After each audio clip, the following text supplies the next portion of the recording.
Okay. Again, namaste all of you. Today is a very auspicious day. Today is Margasira Purnima, Dattatreya Jayanti, as well as it is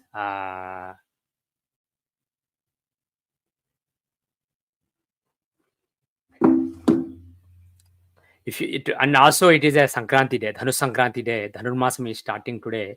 So Sankranti day, Ekadasi day, and Purnima day are very auspicious for this puja. So this is a doubly auspicious day. So let us start now. Om. So before we start, I'll give you a quick overview of what we are going to do. There are some initial parts like taking Sankalpa, which is doing Achmanam, drinking the water, Sankalpa, all those initial parts which are common to all pujas. Then we will worship Ganapati with Shodasopacharas, which is 16 different services. After Ganapati, we will worship Varuna in the Kalasha. And after Varuna, we will do Parivara devata puja. Parivara means family. So these are the family deities of Satyanarayana. There are 43 different devatas. Lokapalakas, Nava Grahas, and Dikpalakas. They control our Astitva, Bhoktrutva, and Kartrutva, which means being, experiencing, and doing, acting. So they control, these devatas control these three aspects of our existence and our experiences and our actions. So we'll worship those 43 devatas together, and that is why you have all those grains, etc. We'll place them in different positions, and finally we'll worship Satyanarayana Swami. So that is basically the structure of the puja. So we'll start with the Sankalpa. So at the beginning of the puja, any puja, we basically trigger and activate and purify the 5 elements that we are made of. So first is the earth element in the lowest chakra, Muladhara chakra. So for that, touch the ground with your hands, just the ground that you are sitting on, and say Om Bhudevyai Namaha. Om Bhudevyai Namaha. Just say it and express gratitude in your mind to Mother Earth for bearing you. And then say Om Gam Ganapataye Namaha.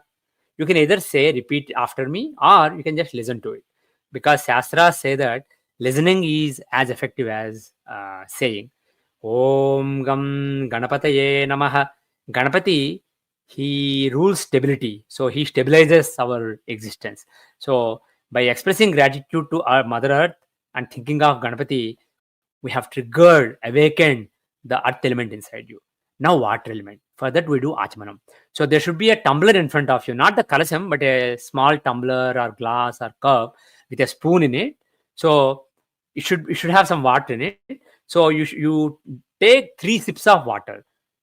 So when I first put some water on your palm and make sure that it's clean basically. So the first spoon of water is for cleaning the palm, and then the second one onwards you actually take the sips. And if couples are doing, first the husband can take the sips, and then after that we'll say those things again and he can give it to the wife. So Venu, you can do now. Om Keshavaya Swaha. Om Narayanaya Swaha. Om Madhava Om Keshavaya Swaha, Narayana Swaha, Om Madhavaya Swaha. So Keshava, Narayana, and Madhava are 3 forms of Vishnu who are basically controlling our material, physical, mental, and spiritual existence. So we have basically triggered the water element in all those 3 realms. And now to give it to the wife, give it to wife. If you are not doing alone, but you have a wife or children, you can give it to them. First spoon, basically wash your hand. Next, second one. Om Keshavaya Namaha. Om Narayanaya Namaha. Om Madhavaya Namaha.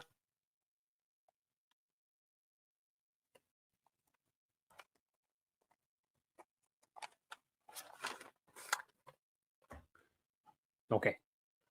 Now, Om. Light a lamp. If you have already lit a lamp, you don't have to light it again. You can just stare at it for a couple of seconds. And if you haven't, please light a lamp. It can be lit with either ghee or sesame oil or any other oil. And you can have 2 weeks. Normally is to use 2 weeks. You can also have 3 weeks, or you can 1 week. People don't normally use. Basically, the wicks that you use for the fire, they basically symbolize the three nadis: Sushumna Nadi, Pingal Nadi, Ida Nadi, and Sushumna Nadi on the right, left, and middle, through which our consciousness ascends and we experience various things around us. So, three nadis symbolizes those three wicks symbolizes those three nadis. Only two means Sushumna is mostly closed anyway, so it's basically Ida and Pingala.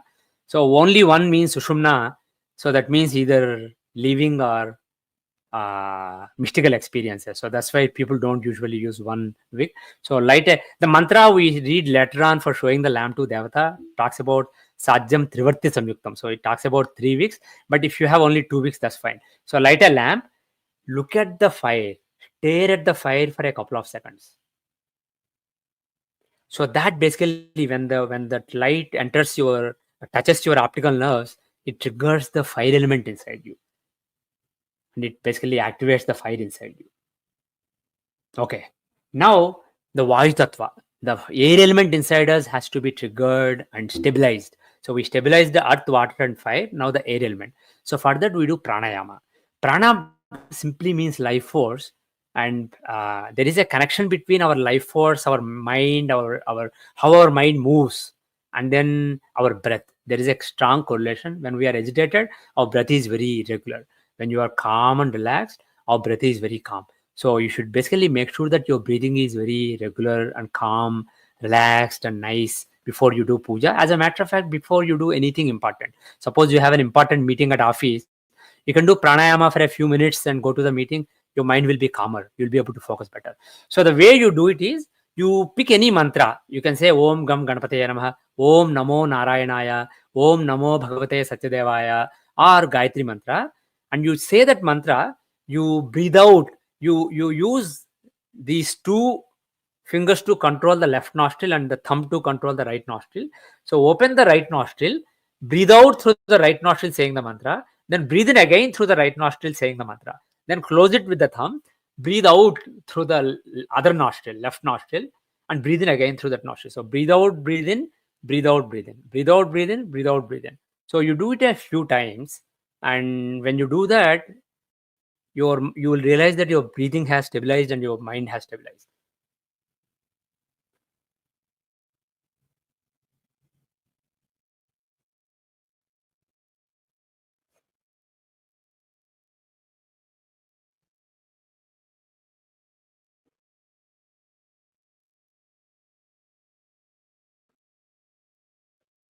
I'll give a minute for everybody to finish.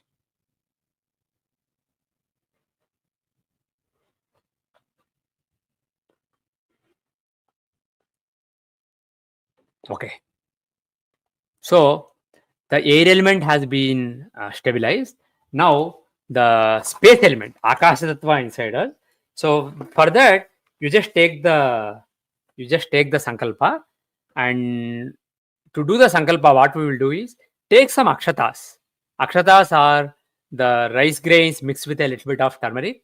And if you just use the plain rice grains also is fine if you don't have turmeric. So take the Akshatas, put them in your right palm, and close both the palms and do like this. Om Shuklam Bharadharam Vishnum Shashivarnam Chaturbhujam Prasannavadanam Jhayet Sarva Vignopasantaye Akajanana Padmarkam Gajanana Maharnisham Anekadam Tam Bhaktanam Ekadantam Upasmahe Vakratunda Mahakaya Koti Surya Samaprabha Nirvignam Kuru Me Deva Sarvakaryeshu Sarvada Vande Vandaru Mandaram Indirananda Kandalam Amandananda Sandoha Bandhuram Sindhurananam. Om. Now you basically put your left palm facing up on your right knee. On your right knee, the left palm facing up, and the right palm containing the akshatas reverse and put on the left palm, and it is on the right knee. Okay, on the right knee.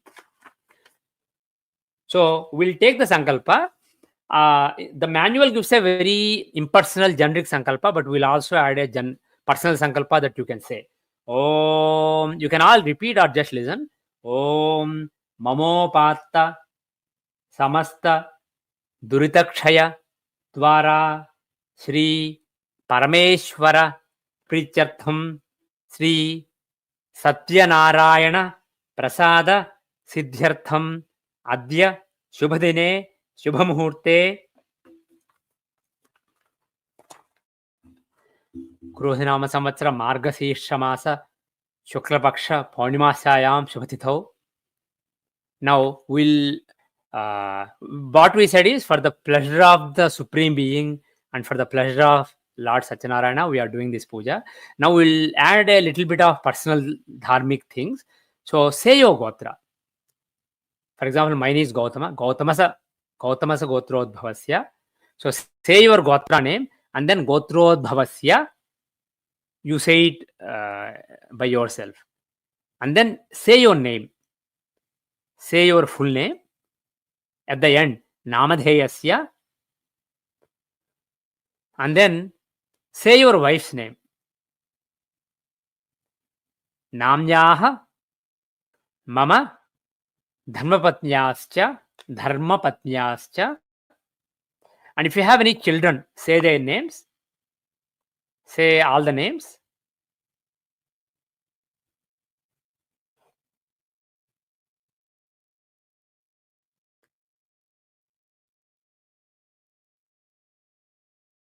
Now, if you have anybody that you care about, like parents, your siblings, etc., say their names in your mind.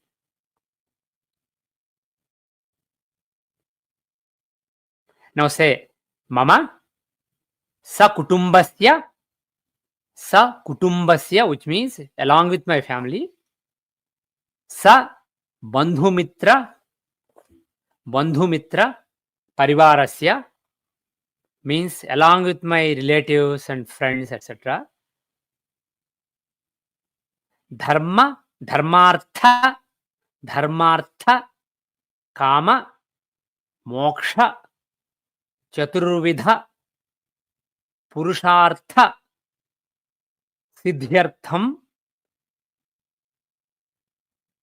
Ayurarogya Aishwarya Dhana Jivanadhara Siddhyartham Chintita Dharmika Sanmanoratha Siddhyartham. So we said that for dharma, artha, kama, moksha, etc., longevity, health, all those things, and then for all your dharmic desires.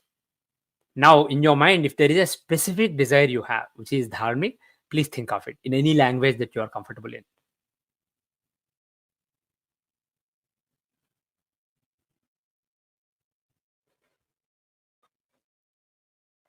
Sri Satyanarayana Vrata Karma Yathasekti Karishye Adau Nirvighna Parisamaptyartham. You can just listen if you can't repeat. Sri Mahaganapati Pujam Tadanga Kalasha Varuna cha Karishye Ganeshadi Lokapalaka Devata Adhidevata Pratyadhidevata Sahita Satyanarayana Swami Puja Karmacha Yathasekti Karishye. Now, the akshatas that are in your palm, which are the witness to the sankalpa that you have taken, leave them somewhere on the pitham or in front of the pitham. You can just leave them in front of you. Sankalpa means you basically took a vow. You took an oath or vow to do something. So when you are thinking of doing something, that basically triggers the space element inside us. The intent is basically the space, and the actual actions that flow from it are basically of the nature of earth, water, etc. So just like all elements come from space, even though space can't be seen, the intent basically represents the space element. So with these steps that we have taken, we have activated all the 5 elements inside us. Now we will proceed to the Ganapati Puja. Now, the any small idol of Ganapati that you have, or any metallics or stone substance in which you want to invoke Ganapati, you can put in the southwestern corner, basically where you have the Uraddal, the black Uraddal on your right hand side closer to you. So on the Pitham, or you can keep below Pitham or on the Pitham. So if I want to show, basically if this is your arrangement of the Pitham, you can put somewhere in this region. You can put Ganapati somewhere here. Okay. So we'll do the Ganapati Puja now. Put the idol there, and we'll call Ganapati to come into the idol, and we'll offer 16 upacharas to Ganapati.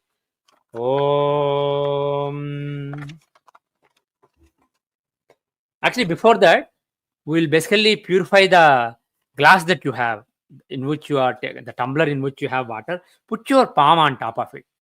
Om Vam Vam Vam Vam. Om Kalasasya Mukhe Vishnu Kanthe Rudra Samasrita Kukshotu Sagara Sarve Saptadvipa Vasundhara Rugvedotha Yajurveda Samavedo Hetharvana Angaisya Sahita Sarve Kalashambu Samasrita. Om Apo va idang sarvam vishva bhutanjapah pranava apah pasava apo annamapo mritamapas samradapo viradapas varadapas chandangshyapo jyotingshyapo yajongshyapas satyamapas sarva devata apo bhurbhuvaswarapo om gange cha yamune chaiva godavari saraswati narmade sindhu kaveri jalesmin sannidhim kuru. Now imagine that, visualize that the essence of various auspicious rivers of the world has entered that water and made it very pure, because you're going to use it for the puja going forward. So this is basically an intent to purify the water. Now we'll do the actual Ganapati Puja. So in the idol, in the murti that you have, we'll invoke Ganapati. Om Gam Ganapataye Namaha. Om Asunite Punarasmasu Chakshuh Punah Pranamehano Dehi Bhogam Jokpasyema Surya Mucharantamanumate Mralayana Swasti. Om Sri Mahaganapati Pranachakyai Namaha. Atra Agacha. If you know, basically you can put Yonamudra. Avahito Bhava, Sthapito Bhava, Sannihito Bhava, Sanniruddho Bhava, Avakuntito Bhava. And if you don't do any mudras also, what is important is sincerely believe that Ganapati's energy has entered that object that you have put there. You have to really believe for the rest of the puja. Om. Now upacharas. Om Gam Ganapataye Namaha Jhayami. Think of Ganapati in your mind. Om Gam Ganapataye Namaha Asanam Samarpayami. Basically, whatever plate or rice patch that he's sitting on, imagine that it's a beautiful seed, basically made of, bedecked with various jewels, etc. Just imagine. Om Gam Ganapataye Namaha Padayo Padyam Samarpayami. With the spoon, take water, show it to Ganapati, and leave it in another small bowl or container that is next to your glass, or you can leave it on the ground also. So basically, show the water and leave it. When you show, imagine that you're washing his feet nicely. Padayoho Padyam Samarpayami means I'm washing your feet. Om Gam Ganapataye Namaha. Again show water. Hastayoho Arghyam Samarpayami. Show it to Ganapati with the spoon and leave the water. Now imagine that you're washing his hands nicely when you do that. Next one, imagine that you are giving him drinking water. Om Gam Ganapataye Namaha Mukhe Shuddhachamaniyam Samarpayami. Now show water again with the spoon. Imagine that he drank the water, and then you leave it in the collecting bowl next to you. Om Gam Ganapataye Namaha. Now again show water. Now imagine that you are giving him a nice bath. Show water with the spoon. Om Gam Ganapataye Namaha Snapayami. Leave the water. Now again show water. Snananantaram mukhe shuddhachamaniyam samarpayami. Imagine that after the bath he was thirsty again, you gave more drinking water and leave it in the collecting bowl. Om Gam Ganapataye Namaha. Vastrayugmam samarpayami. Now you can take a flower or couple of flower petals or just akshatas. Show it to Ganapati and leave it in front of Ganapati. Imagine that is basically a pair of clothes, one upper cloth, one lower cloth. And some people, you take some cotton, plain cotton, make like cloth like substance with it and give it. But the thing is, the objects you use are proxies. You, in your mind, even if you put akshatas or flower petals, you can imagine that those are nice clothes. Om Gam Ganapataye Namaha Yajnopavitam Samarpayami. Again, you can just use a flower petal or flower or akshatas. And some people basically use a cotton thread and basically make something similar to Yajnopavitam. Yajnopavitam is basically the sacred thread that you wear. So after the bath, you are giving him nice clothes and Yajnopavitam. So show the flowers or flower petals or put it next to Ganapati. Imagine that you decorated him with a Yajnopavitam.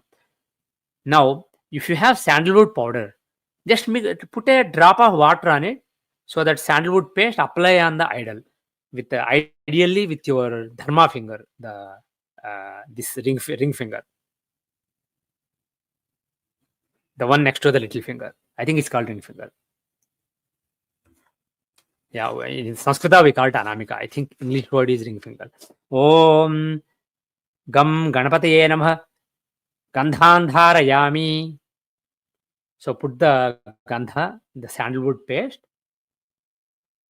Someone said, if possible, when Havan starts, do explain the mantra lines. I will explain as we go on, but this is not a Havan, by the way. This is just a puja.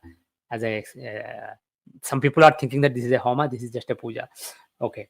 Now, Gandhasyopara Alankarnartham Akshatan Samarpayami, put some akshatas. Om Gam Ganapataye Namaha Abharanani Samarpayami. Abharanani means jewelry. So we are after the bath, you are giving clothes and then Yajnopavitam and then some and the tika, the sandalwood paste, and then some abharanas, jewelry. So again, you can give a flower or a flower petal or akshatas and imagine that there's a beautiful jewelry. However, if you have some jewelry on you that you want to give to Ganapati, suppose you are wearing a ring or a chain, you can take it and put it on the god. But before you do that, just sprinkle a drop of water on it and think Pundarikaksha. Just think Pundarikaksha. Or you can say the whole line. Apavitraha pavitrova sarva vyavastha vyavasthita yasmarek Pundarikaksham sabhahyabhyantara suji. So just say Pundarikaksha or say the sloka. Put a drop of water just to purify it basically from the touch with you, and then put it on the murti. So that also can be done. But again, I want to emphasize, what is important is not how big or expensive jewelry you are giving to God. Basically, the intent is more important. So even flower petal is enough. Now, I will read a few names of Ganapati, and while I read them, you can offer akshatas or flowers or flower petals on Ganapati. And if you have just a few flowers, make sure that we need flowers for the rest of the puja. So use sparingly. Akshatas are also fine. Om Sumukhaya Namah. Om Ekadantaya Namah. Om Kapilaya Namah. Om Gajakannakaya Namah. Om Lambodaraya Namah. Om Vikataya Namah. Om Vighnarajaya Namah. Om Ganadhipaya Namah. Om Dhumaketave Namah. Om Ganadhyakshaya Namah. Om Phalachandraya Namah. Om Gajananaya Namah. Om Vakratundaya Namah. Om Herambaya Namah. Om Skandapurvajaya Namah. Om Sarvasiddhipradayakaya Namah. Om Gam Ganapataye Namah. Pushpaihi Pujayami. Flowers or flower petals. Now, Dhupam, incense stick. So if you have incense stick, you can light it and make sure that it catches fire, and then you can basically extinguish, and then smoke will come. So that smoke, you are the incense smoke you are showing to Ganapati. Om Gam Ganapataye Namah Dhupam Agrapayami. So once you extinguish the light and then there is smoke coming out, you basically take it clockwise 3 times, showing to Ganapati, and then you can put it on some stand. If you don't have a stand, you can basically stick it in a banana, or you can just leave it on the ground also. But make sure that if the ground can catch fire, make sure that the tip that has fire is basically not causing any problems. So put it in some stable way nearby. Now Deepam. Om Gam Ganapataye Namah. Deepam Darsayami.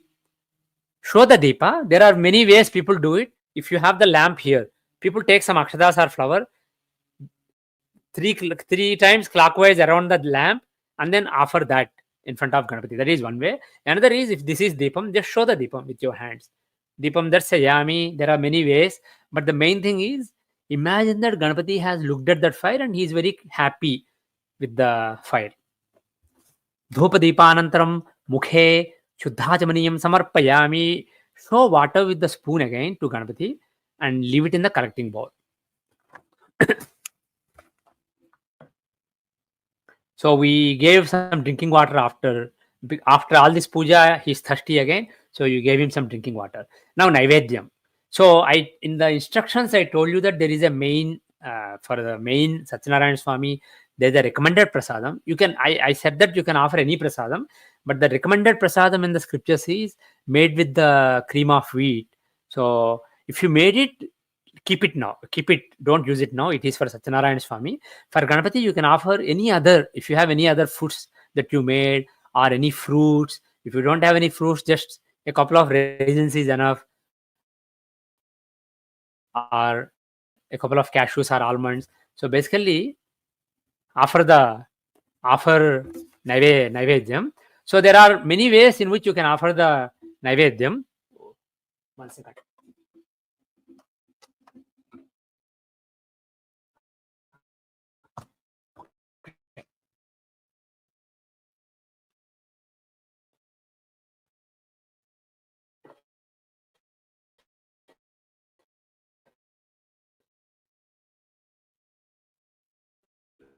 Many ways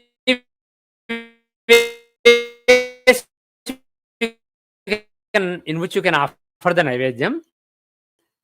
Simple way is, show the food.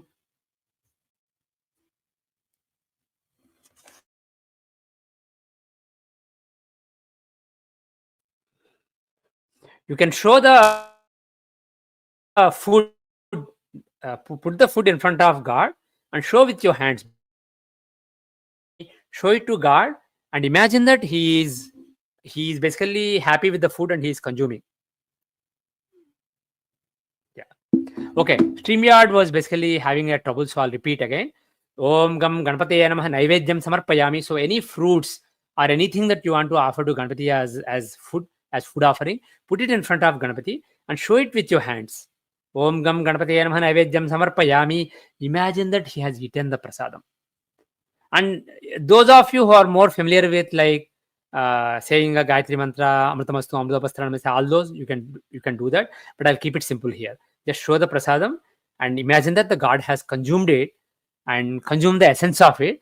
And then basically, whatever food you offer to gods, any of the gods in this puja, make sure that it's not wasted later. You either consume it or you give it to your friends. Make sure that somebody consumes it. It's not wasted.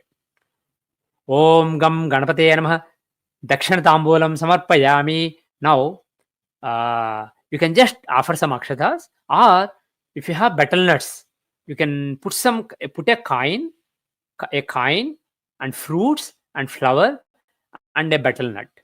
The main thing in dakshina is actually the coin. It's like giving food after somebody came to your house to have lunch. After the lunch, you are giving him some dakshina, some money. So coin is the main thing, and along with it, you give some fruits and flowers and some akshadas.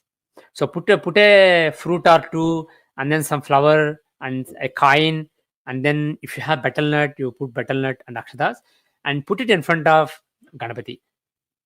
Dakshanatambulam Samarpayami. And again, to repeat, make sure that it is consumed by somebody later on. It's not wasted. Give it to some friends or guests. Om Gam Ganapataye Namah Karpura Nirajanam Samarpayami. If you have a camphor, light the camphor You can light the camphor with the lamp, with the fire in the lamp. If you don't have camphor, you can just show the lamp again. Okay, light it and take it 3 times clockwise around, showing it to Ganapati. Om Gam Ganapate Namaha Ananda Karpurnirajanam Samarpayami. Om Padmalaya Paramatmikaya Vishnupriya Yudhartidaya Abhyarthitanam Abhayapradaya Hridavanaye Charamastu Mangalam Sriyah Kantaya Kalyana Dhenathinam Sri Venkata Nivasaya Srinivasaya Mangalam Mangalam Kosalendraya Mahaniya Gunatmane Chakravarti Danujaya Sarvabhaumaya Mangalam Mangalam Gananathaya Uma Putraya Dhimate Shivasutaya Devaya Ganeshaya Chamangalam. Show the fire of the camphor to Ganapati. Om Gam Ganapati Namaha. Now put it down. Put a drop of water on the base of whatever you are using for the Nirajanam, for lighting the camphor. So on the plate or the stand, somewhere not touching the fire, put a drop of water. Practically, it could be just to cool it so that when you're holding it, it doesn't hurt you. Now show it with your hands. Leave it on the ground. Show it with your hand to guard 3 times. Om Gam Ganapate Namaha. Anda Karpurnirajanam Samarpayami. Now you take that harti. Govinda, Govinda. Take that harti and basically imagine that light contains the blessings of Ganapati that are coming into you and that are purifying you. Ganapati is pleased with the puja and the blessings of a pleased Ganapati are coming to you. Now Mantra Pushpam. Om Gam Ganapataye Namaha. Now for Mantra Pushpa, take a flower. The favorite color of Ganapati is red. So if you have a red flower, take a red flower. Otherwise, any flower. And if, by the way, if you don't have a lot of flowers, take some akshadas. Put that in your palm, close it, and put it next to your heart, in front of your heart. So we'll do Athrasisham here. First we'll do Gananam Tva Ganapatim 4 times. Om Shrim Hrim Klim, that mantra 4 times. And then Dvasakshi mantra of Ganapati 4 times. And then we'll do the Athrasisham. Those who know it can chant. Otherwise, keep your back, neck and head straight. Close your eyes. Imagine that Ganapati is in front of you and he is blessing you. And just listen to the mantra. You can chant along or listen. Om Gananam Tva Ganapatim Havamahe Kavim Kavinam Upamasravastamam Yeshtarajam Brahmanam Brahmanaspata Ana Shrunvannutibhisi Dasadanam. Om Gananam Tva Ganapatim Havamahe Kavim Kavinam Upamasravastamam Yeshtarajam Brahmanam Brahmanaspata Ana Shrunvannutibhisi Dasadanam. Om Gananam Tva Ganapatim Havamahe Kavim Kavinam Upamasravastamam Yeshtarajam Brahmanam Brahmanaspata Ana Shrunvannutibhisi Dasadanam. Om Gananam Tva Ganapatim Havamahe Kavim Kavinam Upamasravastamam Yeshtarajam Brahmanam Brahmanaspata Ana Shrunvannutibhisi Dasadanam. Om Shrim Hrim Klim Glaum Gam Ganapataye Varavarada Sarvajanam Me Vachamanaya Swaha. Om Shrim Hrim Klim Glaum Gam Ganapataye Varavarada Sarvajanam Me Vachamanaya Swaha. Om Shrim Hrim Klim Glaum Gam Ganapataye Varavarada Sarvajanam Me Vachamanaya Swaha. Om Shrim Hrim Klim Glaum Gam Ganapataye Varavarada Sarvajanam Me Vachamanaya Swaha. Now we'll say Om Gam Ganapataye Namaha 4 times. Om Gam Ganapataye Namaha. Om Gam Ganapataye Namaha. Om Gam Ganapataye Namaha. Om Gam Ganapataye Namaha. Now the Dvasakshi mantra of Ganapati 4 times. Om Namo Bhagavate Sri Ganeshaya. Om Namo Bhagavate Sri Ganeshaya. You can also chant along, by the way, at your own homes. Om Namo Bhagavate Sri Ganeshaya. Om Namo Bhagavate Sri Ganeshaya. Om Namo Bhagavate Sri Ganeshaya. Om Namo Bhagavate Sri Ganeshaya. Now, Athrasisham. This is one of the most powerful prayers of Ganapati. You can chant along at home or you can just listen. But as I said, keep your back, neck and head straight, close your eyes and imagine that Ganapati is right there in front of you and is blessing you. Om Namaste Ganapataye Tvameva Pratyaksham Tattvamasi Tvameva Kevalam Kartasi Tvameva Kevalam Dhartasi Tvameva Kevalam Hartasi Tvameva Sarvam Khalvidam Brahmasi Tvam Sakshadatmasi Nityam Ravam Vachmi Satyam Vachmi Avatvam Mam Avavaktaram Avashrotaram Avadhataram Avadhataram Avanuchanamavasishyam Avapashchattat Avapurastat Avottarattat Avadakshinattat Avachodvattat Avadharattat Sarvato Mam Pahi Pahi Samantat Tvam Vangmayastvam Chinmayah Tvam Anandamayastvam Brahmamayah Tvam Satchidanandadvitiyosi Tvam Pratyaksham Brahmasi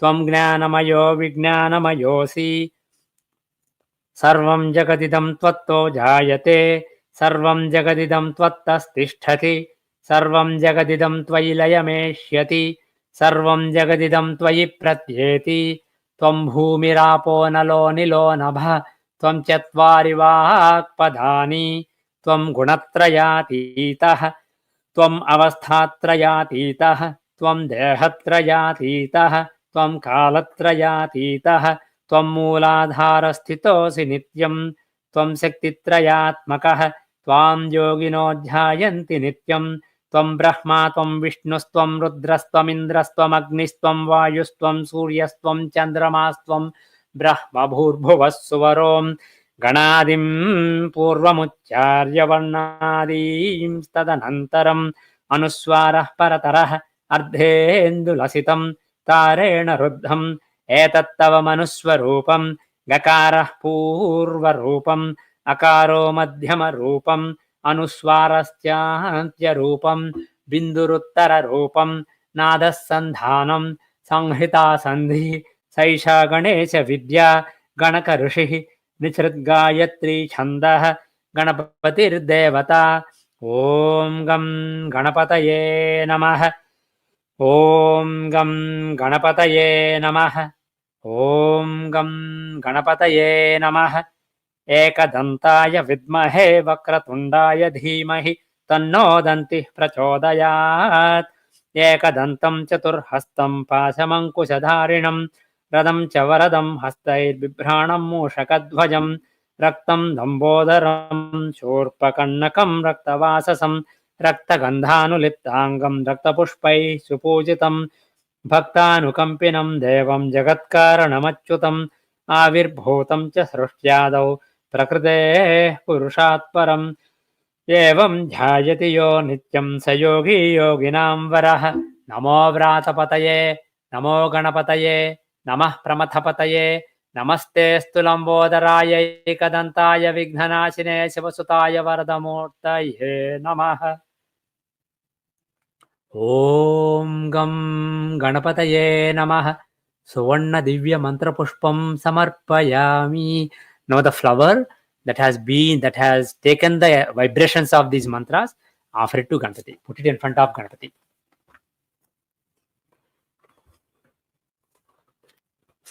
Now imagine that you are doing pradakshina. At the end, we will do a pradakshina to all devatas together. So just sit down and imagine that you are doing a pradakshina. Om Gam Ganapataye Namah Atma Pradakshina Namaskaran Samarpayami. Now, if husband and wife are doing together, husband takes some akshatas in the right palm, put them at the tip of the right palm and put it on the collecting bowl, put it on top of the collecting bowl so that wife can take water with a spoon and wash those akshatas down into the collecting bowl. And if you are doing alone, you just put the akshatas on at the tip of the right palm and then use the left palm, takes water in the spoon, water in the spoon and wash it down. And the akshatas should wash along with the water into the collecting bowl while I say that. Om mantrahinam kriyahinam bhaktihinam ganeshwara yat pujitam maya deva paripurnam tadastute. Om tatsat. Anaya Dhanavahanadi Shorsopachara Puja Bhagavan Sri Mahaganapati Priyatam. Om Tat Sat. Basically, we said that any mistakes I made in chanting, in the actions, in the physical offerings, etc., please forgive me, Ganapati, and may this puja be complete, basically, irrespective of my own shortcomings, and that those of the person who's performing the puja for you. So any shortcomings, may they be forgiven, and then may the puja be complete. So we finished the Ganapati puja now. Some people basically call back Ganapati from the idol, but what we will do is we'll keep him till the end of the puja, so that he also enjoys the puja that we are offering to Satyanarayana Swami. So we'll not basically call him back. Now we'll proceed to the Varuna puja. See, Ganapati is important for earth element. He controls the earth element. Varuna, he basically controls the water element. And earth element is important for good planning. Whatever you are doing in your life, whether it's a puja or some other activity, good planning is basically shown by earth element, solidity. So that is why Ganapati is worshipped, so that you plan well and there are no obstacles. On the other hand, irrespective of, in spite of good planning, some obstacles will come.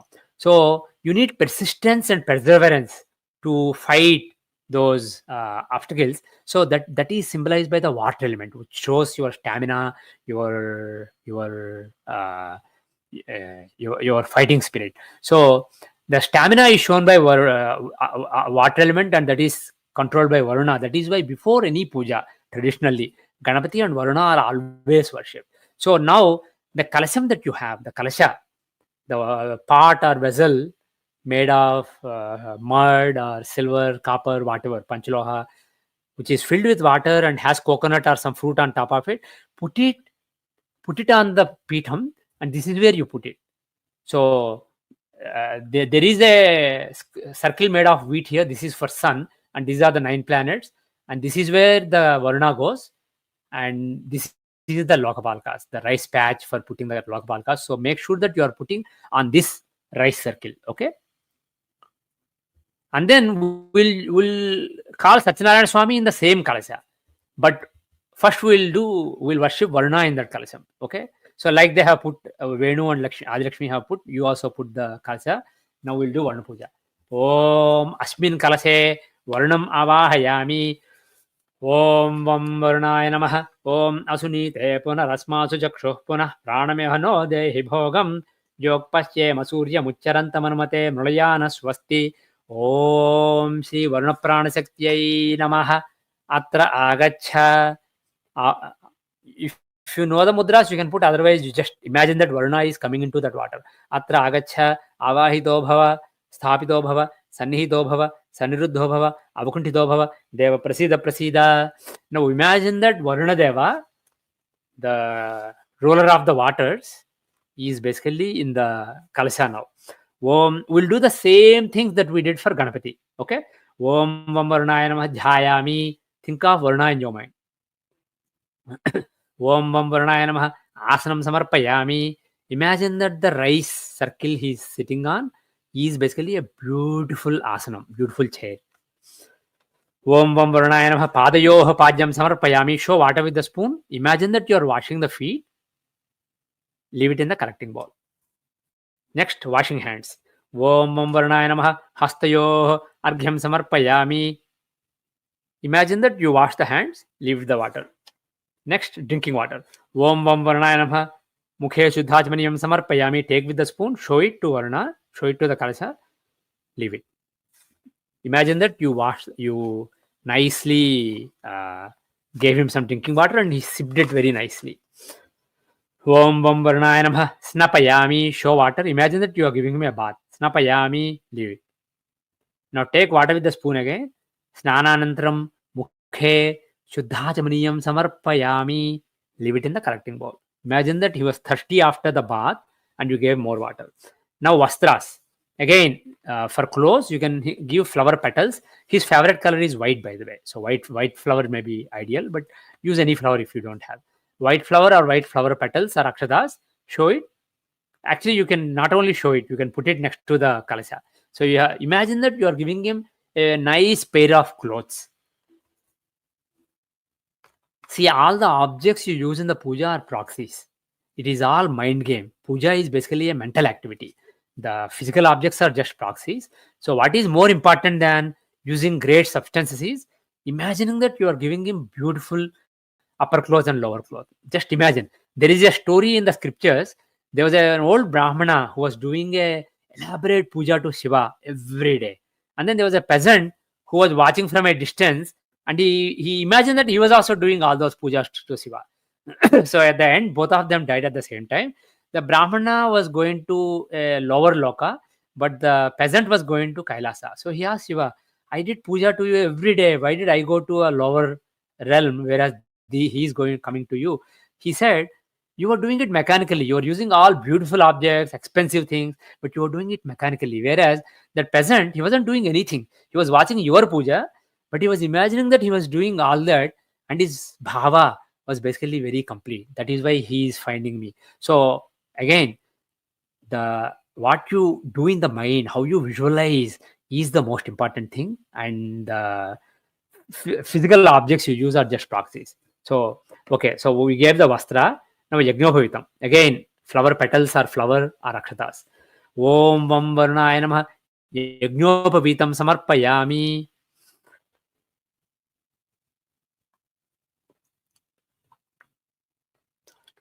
Now sandalwood powder.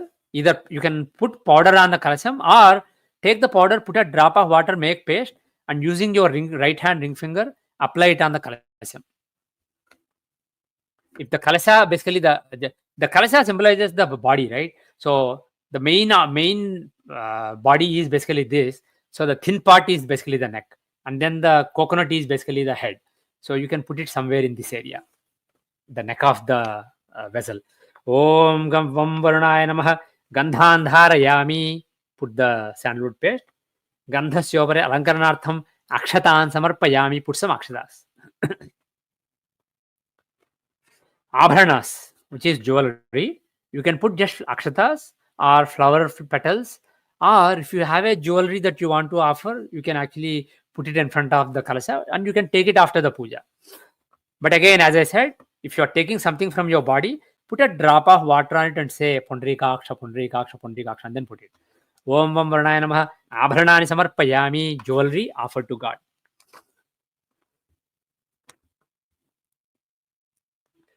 Om Vam Varunaya Namaha. Pushpaihi Pujayami. Offer flowers or flower petals or akshatas. Ideally is white flower petals. He likes white. Next, dhupam. If you have the dhupam from earlier, you don't have to basically light another incense stick. The incense stick probably is still going on, the one you gave for Ganapati. Show it. Basically, take it clockwise 3 times in front of the kalasham. Say Om Vam Varunaya Namaha. Dhupam agrapayami, and then put it back. Now deepam. You can again show the deepam to Varuna. Om Vam Varunaya Namaha. Deepam darsayami. Like I said earlier, you can either show with your hands to the kalasham, or you can take akshatas or flowers, take it 3 times clockwise around the lamp and put it in front of Varuna. Both the ways you can offer. Om Vam Varunaya Namaha. Deepam darsayami. Dhupa deepanantaram mukhe chuddhajamaniyam samarpayami. Show water with the spoon. Imagine that after all the incense stick and lamp, he's thirsty again, and leave the water. Show it to him, show it to the kalasha, and leave it. Om Vam Varunaya Namaha. Naivedyam samarpayami. Again, you can offer a fruit, or the best naivedyam for Varuna is just a jaggery, just a small piece of jaggery or jaggery powder. That's what he likes. But any fruit, basically, you put it in front of Varuna, show it 3 times. Om Vam Varunaya Namaha. Naivedyam samarpayami. Most important thing is imagine that he is eating that food. Basically, the ethereal body of Varuna is eating the ethereal essence of that food, of that fruit that you are offering.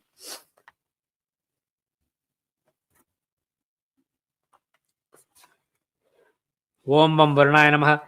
Tambulam samarpayami. Just like earlier, for tambulam, Dakshin tambulam samarpayami, a coin, a fruit, a flower, some akshatas, and if you have betel nut piece or betel nut, put them in front of Varuna and make sure that those are consumed by somebody. Those are not wasted, especially the fruit. Om Vam Varunaya Namaha. Dakshin tambulam samarpayami. Now, Nirajanam again. Kapur Nirajanam. So light a camphor, a small camphor piece or a camphor, and show it 3 times around Varuna.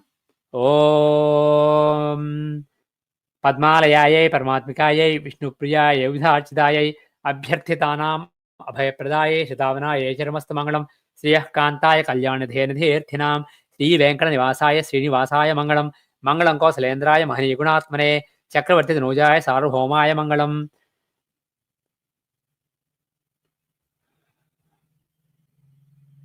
Mangalam Nakravaahaya Mangalam Jalvasine Mangalam Pachastaya Varunaya cha Mangalam Mangalam cha Prachetase. Now put it on the ground, put a drop of water on the base, on the metal thing, the container that is holding the fire, a part that is not directly touching the fire, put a drop of water, and then basically show with your hands 3 times the fire to the kalasa, and then you take harati. Govinda, Govinda. So everybody who's doing puja with you or visiting you, they can take harati. So that this fire contains the blessings of Varuna, who's pleased with the puja we have offered. Now we'll do mantra pushpam for Varuna.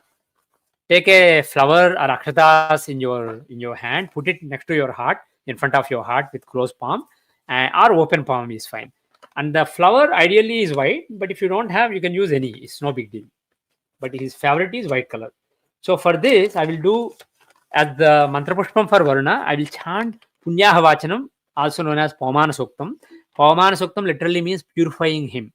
So this is used to purify places, temples, etc. When they become desecrated, they use this chant. So this is a very powerful prayer. And if you know Sanskrita and you follow the meaning, it is actually praying to various devatas and rishis to send their essence into this water. So we are trying to purify the kalasha so that after this puja, we'll send Varuna back and we'll call Satyanarayana into that kalasha. So we want to make sure that the kalasha, the water is pure enough for Satyanarayana to come inside it. And remember that our body is also a kalasha. It is basically 80% water. So this body is like a kalasha. So this purifies the kalasha as well as your own body. So what you can do is, those who know can chant along with me, and those who don't, you can basically just keep your back, neck and head straight, close your eyes, and imagine that the essence of various spiritual essence of various gods and rishis is entering you and purifying you, purifying your intent, purifying your existence. And this is, as I said, this is a very powerful prayer. So just listen to it or chant. Om Hiranyavarna Shuchaya Pavakaya Sujata Kasyapo Yasvindrah Agnim Yagarbham Dadhire Virupastana Apasyam Shona Bhavantu Yasangraja Varuno Yati Madhye Satyanrite Avapasyam Jananam Madhustutaschuchayoya Pavakastana Apasyam Shona Bhavantu Yasam Deva Divikrunvanti Bhaksham Ya Antarikshe Bahudha Bhavanti Ya Prithivim Payasondanti Shukrastana Apasyam Shona Bhavantu Sivena Machakshusha Pasyata Pasyavaya Tanuvopasprushatatvacham me Sarvang Agnin Rapsushado Huvevo Mayivarcho Balamojo Nidhatta Pavamanas Suvajjanaha Pavitrena Vicharshanihi Yah Potasa Punatuma Punantuma Deva Janaha Punantumanavo Dhiya Punantu Vishwa Ayavaha Jata Veda Pavitravat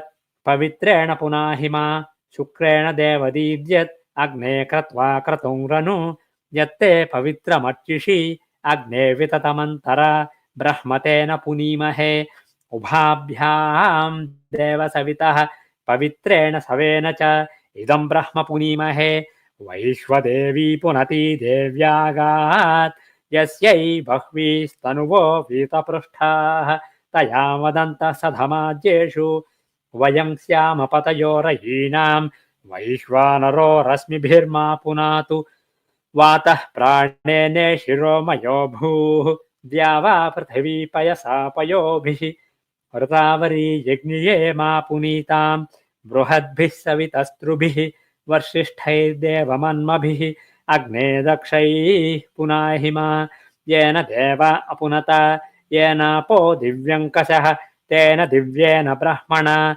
Idam Brahma Punimahe Yah Pavamani Radhyeti Rishibhih Samhritam Rasam Sarvam Saputam Asnati Swaritam Matarishvana पावमानीर्यो अध्येति ऋषिभिः संहृतं रसं तस्मै सरस्वती दुहे क्षीरं सर्पिर्मधूदकं पावमानी स्वस्त्ययनीः सुदुघा हि पयस्वतीः ऋषिभिः संहृतो रसः ब्राह्मणेष्वमृतं हितं पावमानीर्दिशन्तु नः इमं लोकमथो अमुं कामान् समर्थयन्तु नः देवीर्देवैः समाभृताः पावमानी स्वस्त्ययनीः सुदुघा हि घृतश्च्युतः ऋषिभिः संहृतो रसः ब्राह्मणेष्वमृतं हितं येन देवाः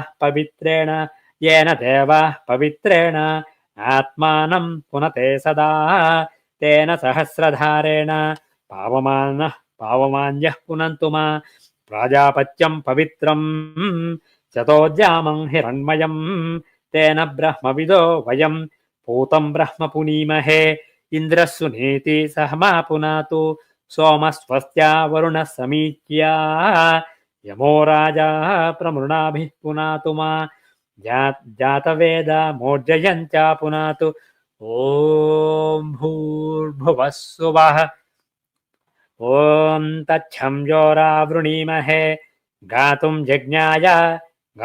यज्ञपतये दैवी स्वस्तिरस्तु नः स्वस्तिर्मानुषेभ्यः ऊर्ध्वं जिगातु भेषजं शन्नो अस्तु द्विपदे शं चतुष्पदे ॐ नमो ब्रह्मणे नमो अस्त्वग्नये नमः पृथिव्यै नमः ओषधीभ्यः नमो वाचस्पतये नमो विष्णवे बृहते करोमि ॐ शान्ति शान्ति शान्ति.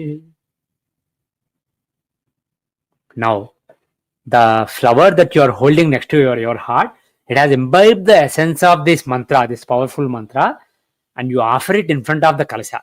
Or you can, if you have the coconut, you can put it, and then you have the jacket piece like that, you can put it on the cloth, or you can put it somewhere around the kalasha or on the kalasha.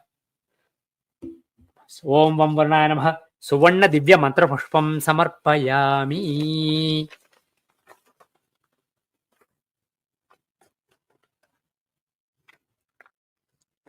Flower basically is contains the potential for a fruit, and then a seed, and then a plant, and then perhaps a whole forest from it. So a whole forest can come from a flower. So a flower shows potentiality. That is why it is in general, it symbolizes the Akash Tattva, space element. And the mantra that you have chanted, it contains the potential for various energies to manifest inside you and purity, and for you to even get moksha in the end. So that is why a mantra is associated with the pushpa, mantra pushpa. So we offered the mantra pushpam to Varuna. Now we are done with the Varuna Puja. Did we do Atma Pradakshin Namaskaram? Yeah, that is the next one. Om Vam Varunaya Namaha Atma Pradakshina Namaskaran Samarpayami. Just do Namaskaram and imagine that you are going around 3 times doing Pradakshina. We'll do in the end to all devatas together. So don't get up now. Now, just like we did for Ganapati, take some akshatas, put them on the tip of your right hand. If 2 people are doing together, the husband can do that and wife can wash. So wash that, take water in a spoon and wash the akshatas into the collecting bowl. Om mantrahinam kriyahinam bhaktihinam jaleshwara yatpujidam maya deva paripurnam tadastute. Om tatsat anaya jhanavahanadi shorchopachar puja bhagavan Sri Varuna Priyatam. Om tatsat sarvam Sri Krishnarpanamastu.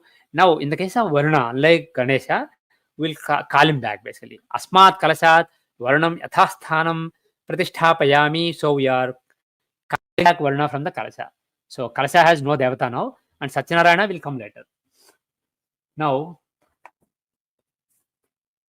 what we will do is we'll call Satyanarayana Swami's Parivara devata. So we finish the Varuna Puja. Now we'll come to the Parivara devata puja. So there are 3 sets of Parivara devatas for Satyanarayana Swami. These are the family. This is the extended family of Satyanarayana. Lokapalakas control the astitva, the sense of I am, the being, the very sense of being. And Navagrahas control your bhoktrutva, your experiencing the world around you. See, even though scripture says that we are all one connected field, that's what Advaita says. We perceive variety, we perceive various beings. So the sense of who you are is astitva, the sense of experiencing what others are doing to you is bhoktrutva, and what you do to the other entities in the universe is kartrutva, acting, doing, and that is Dikpalakas. So first group is Lokapalakas. What we will do is, next to the Kalasha, on the left hand side, your left hand side of the Kalasha, there is a rice patch that you should have established. So there will be 6 devatas. I will show where to put each devata. There are 6 devatas who control the 5 elements. So first is earth element. It is control. See, everything that is inside you, physically or mentally or spiritually, is made of these 5 elements: earth, water, fire, air, and space. And those are controlled by these 3 planets at all the levels: physical, mental, and spiritual. So Ganesha is the ruler of the earth element. Then Gauri will come here. She is the ruler of the water element. And then space element is controlled by Lakshmi and Vishnu. And then Rudra controls the fire element and Gauri controls the water element. So we'll put them. So for each devata now, we'll have 43 devatas together in the 3 groups I mentioned. So we'll put all of them and then we'll do puja to them together. And then we'll call Satyanarayana Swami. So for each devata, what you have to do is a coin, a date if you have, dry date or wet date or any substitute that you have come up with, like raisins or almonds or whatever. So a coin, a date, and then a betel nut or betel nut piece, and then akshatas. These are the 4 things. So 4 things, what if 2 people are doing together, what I suggest is wife can take them and put it in the hands of the husband. And when I say put it now, then husband can put it there. Put it in the correct place. Okay. These circles, by the way, are not there. You just have a rice patch. You imagine, divide into 4 parts and put like this. Okay. I'll say the mantra and then I'll say Namaha and then you put it. Om Gananaham Tva Ganapatim Havamahe Kavim Kavinam Vamasravastamam Jeshtarajam Brahmanam Brahmanaspata Anashrunvan Nutibhisi Sadanam. Om Gam Ganapate Namaha. Put it there. Put it on the top of the rice patch. So he controls the earth element, the stability, solidity. Then the air element is controlled by Brahma, the creator, because creation is a process of expansion. There is just one field. It basically appears as zillion different devatas, asuras, human beings, animals, etc. So it's basically like if you have a air in balloon, you punch it, it expands into the whole room. So basically the nature of air is to expand, and creation is also an expansive process by definition. So Brahma controls the air element. Om Brahma. So again, while I chant the mantra, you prepare the 4 things to put: coin, date, betel nut, and akshatas. And wife give it to husband. And husband basically, when I say put it, you put it. Om Brahma Devanam Padavi Kavinam Rishir Vipranam Mahisho Mraganam Yeno Grudranam Swati Dirvananam Soma Pavitra Matye Tirebhan. Om Brahmane Namaha. Put it here. Put it in the second quarter. If you divide it into 4 vertical quarters, second quarter anywhere. The next is Lakshmi and Vishnu together. They rule the Akash Tattva or space element. And space, you can't see it anywhere, but it is there everywhere. Like my hand, it looks like a solid object, but it is basically a few molecules that are very sparsely placed. It appears like a hand, a solid object.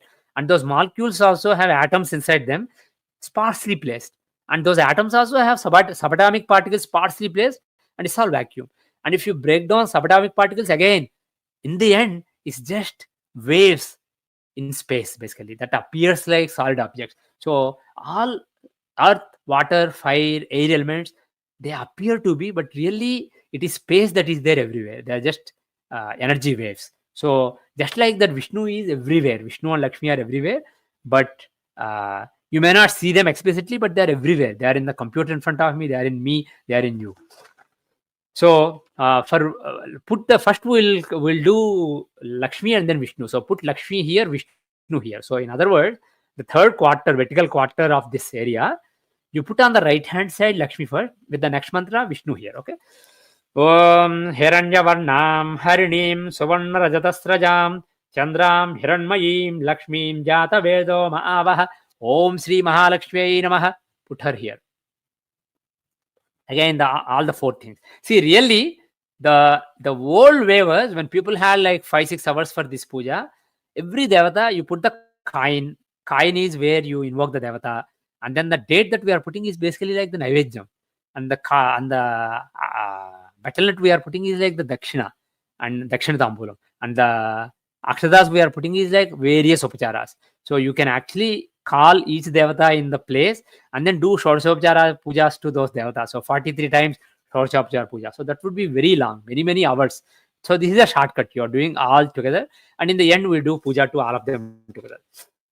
Om Jidam Vishnur Vichakrame Redhani Dadhe Padam Samudhamasya Pang Sure Om Sri Mahavishnave Namaha.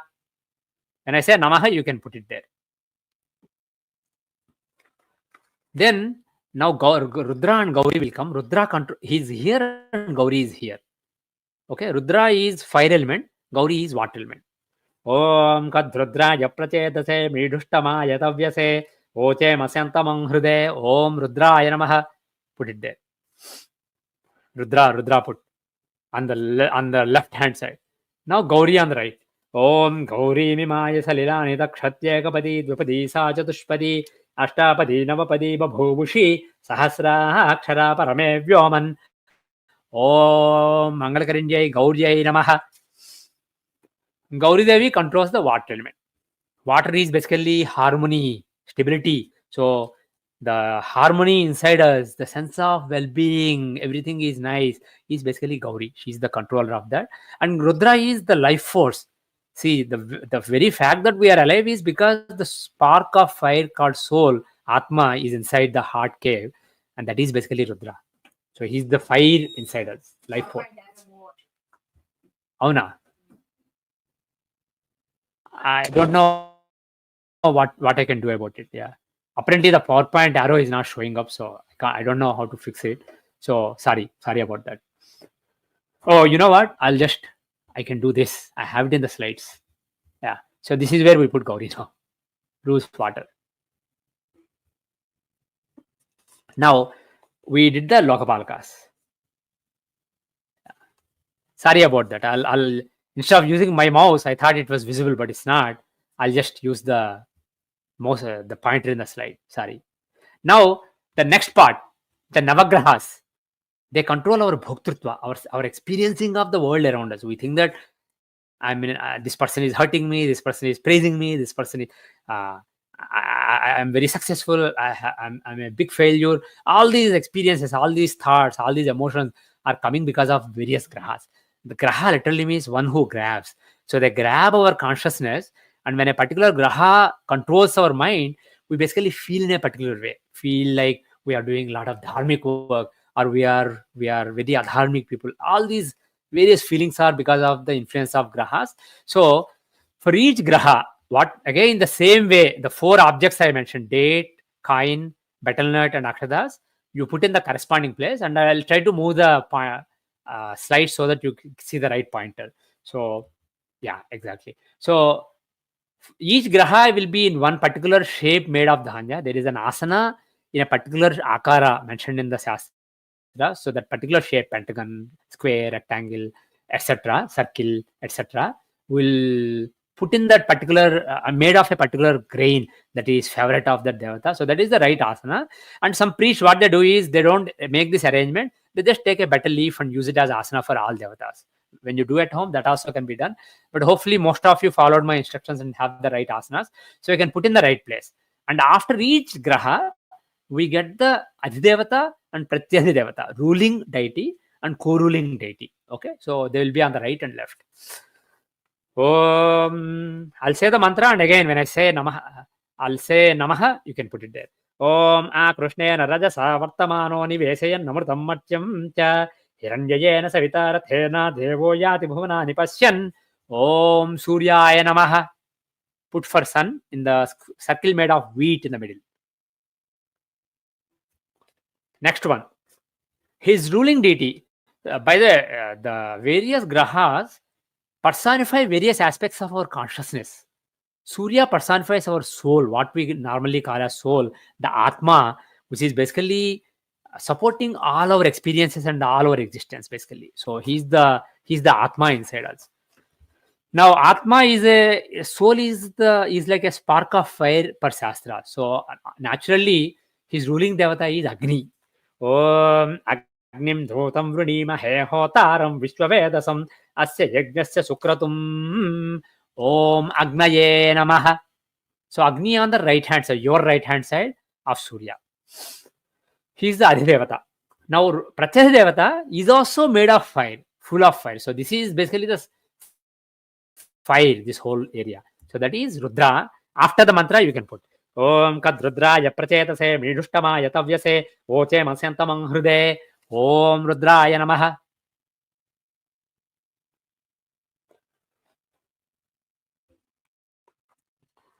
Now, the next one is Chandra. He is in the square made of rice. See, wheat is heating to your body, but rice is cooling to your body, and so are sun and moon. So, moon, he personifies your mind, your feelings, your emotions, etc. That is why sun basically has no phases. He's always full, whereas moon has phases. Soul has no phase. It may be hidden. During the night, sun can't be seen. During the day, sun can be seen. Like that, your soul is hidden from your perception or it is manifesting in your perception, but there are no phases. But mind, it has phases. One day you are happy, one day you are sad, one day you are upset, one day you are excited. So that is why moon and mind are related. So here, Om Apyaya Swasametu Te Vishvata Soma Vrushniyam Bhava Vajasya Sangathe Om Chandraya Namaha. Yeah, if it is too away from you, like Venu is doing there, Venugopal is doing there, you can get up and you can put like that. And normally, instead of going anti-clockwise, you go clockwise and basically finish the pradakshina. He went back. You can basically finish the pradakshina and go around and sit. Also, if some parts of the pitha are more accessible to your partner, you can give it to your partner, your wife or husband. It's not necessary that only one of you puts it there. And if you have children, you can give it to them also. They can also put. Now, the Adhidevata of Chandra is Apas. Apas is basically literally means water. So the gods who show waters. And this is not just physical waters, like various hormones inside us, various feelings inside us. All those are watery in nature. Various chemicals inside us. Om Apsume Somo. Om Apsume Somo Abarvid Antarvishwani Bheshaja Agnim Cha Vishwashambho Mapascha Vishwabheshaji Om Abhyo Namaha Jaladevata Abhyo Namaha. This is Jaladevatas.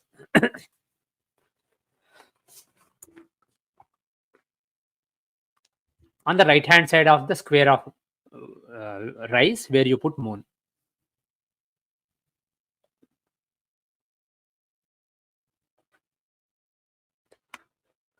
Om Gauri Mimaya Salilani Dakshatyekapadi Dvipadi Sa Chatushpadi Ashtapadi Navapadi Babhubushi Sahasra Akshara Parame Vyoman Om Gauriyai Namaha. Now Gauri on the other side of Chandra. So see, one side Agni here for Surya, it is Jala, water, fire god and water gods, and Rudra here and Gauri here. So there is a balance between soul and mind. And by the way, these Navagrahas also correspond with the 9 avatars of Vishnu, except the Kalki, other 9 avatars. So they correspond to those avatars, as well as there are some Jyotirlingas associated with them. We'll come to that when we do the mantra pushpam for these devatas. Now, next one is Angaraka, or Mangala or Mars. He personifies the energy, initiative, and what we call as fire in the belly. That is basically Mars. The fierce nature inside you is represented by Mars. Om Agnir Mordha Deva Kakutpati Prathivya Ayam Apangretang Krijanvati Om Mangalaya Namaha. In the triangle made of whole turdal, or even split turdal if you don't have whole. So whatever triangle you have here, put Mars in it. See, triangle, upward triangle is basically representative of fire. If you look at fire, fire is always going up and basically converging. That is why upward triangle is used for Mars, because he is fire. On one side, it is his mother. By the way, there should be 2 rice patches here. Use the one closest, because this will be for Dikpalakas, the rulers of the 10 directions. This is his mother Earth. According to the legend, according to scriptures, Mars was born to Earth. And who knows, physically also, Mars may have actually split from Earth long back, physically. Syona Prithvi Bhavan Rukshara Niveshani Yachana Sarma Sapratha Om Prithvyai Namaha. Bhudevi, Mother Earth. So his mother on one side. On the other side also is related. Kshatrapalaka. Oops. Kshatrapalaka is basically the ruler of lands. Important for real estate, etc. Om Kshetrasya Padina Vayam Hitene Vajayamasi Gamaswam Poshayitva Sano Murati Drishe. Om Kshatrapalakaya Namaha.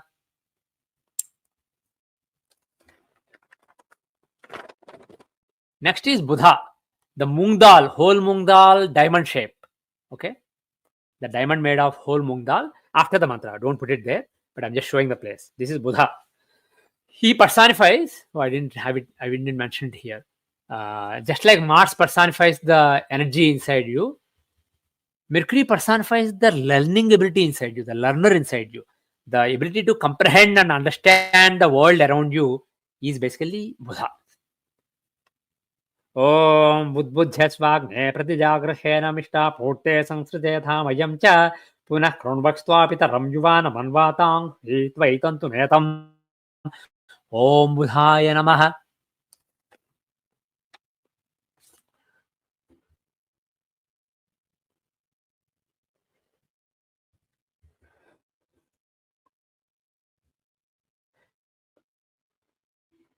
Now Mahavishnu on one side and Narayana on the other side. Vishnu is Sattva Guna, and Narayana is Triguna basically. Brahma, Vishnu, Rudra together is Narayana. So one side it is Vishnu, other side it's Narayana. Om Jadam Vishnur Vichakrame Tredhanidhe Padam Samudhamasya Pang Sure. Om Vishnave Namaha.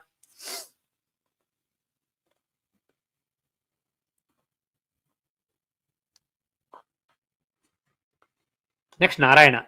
Om Sahasrasirsham Devam Vishwaksham Vishwasambhuvam Vishwam Narayanam Devam Aksharam Paramam Padam. Om Narayanaya Namaha. Om Namo Narayanaya. Next is Jupiter or Brihaspati or Guru in the rectangle made of chana dal or chickpeas.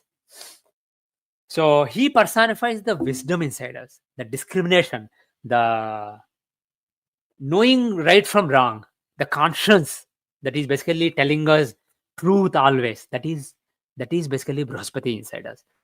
See, all the devatas are personifications of various of our good qualities, and all the rakshasas, they are personifications of various weaknesses that are inside us.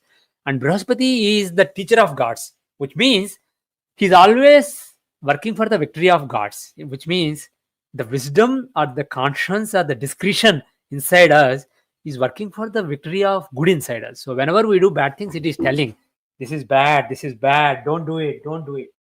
So that is Brihaspati. Okay, we'll call him Om Brihaspate Atiya Daryo Arha Jumad Vibhati Kratu Majjaneshu Yadida Yachava Satta Prajata Dasma Sudravinam Dehi Chatram.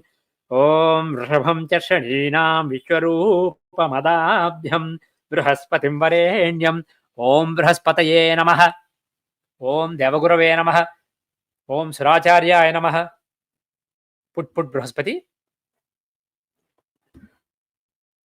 Okay, on the right side, it is his favorite Shishya, Indra. No, sorry, that is on the left. This is Brahma. So Brihaspati is the greatest Brahmana, and Brahma on one side. Om Brahma Jagnanam Prathamam Purastad Visi Mata Surucho Vena Avaha Sabuddhiya Upama Asya Vishtha Satascha Yoni Masadascha Vivaha Om Brahmane Namaha. Put Brahma there. Next is Indra. Om Indram vo Vishvatas Parihawamahe Janebhyah Asmakamastu Kevalah. Om Indraya Namaha. Put Indra. Next is Shukracharya, Venus. So he is the teacher of demons, whereas Brihaspati is the teacher of gods. So, like I said, he's the wisdom, personification of wisdom inside us, and Shukra is the personification of the spirit of enjoying things inside us. So the demons are various weaknesses inside us. So you can't basically turn them into good things. What you can do is you can control them. Suppose there is a desire to hurt others.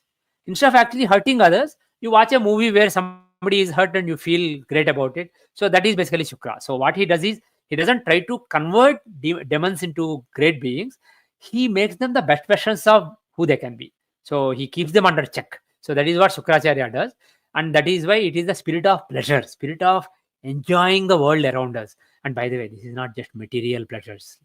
This is also spiritual pleasure. The spiritual bliss can also be Shukra. So he's basically all kinds of happiness inside us. Om Shukram te Anyadjatam te Anyad Om Shukram te Anyadjatam te Anyad Vishurupe Ahani Gaurivati Vishvahi Maya Avati Swadhavo Bhadrate Pushanyharati Om Pravas Shukraya Bhanave Bharadvam Havyam Matim Chagnaye Suputam Yodavyani Manusha Janungshi Antarvishwani Vidmana Jigati. This is Shukra. Antarvishwani Vidmana Jagati. Om Shukraya Namaha. Antarvishwani Vidmana Jagati. The inner worlds he illuminates through wisdom, through the knowledge.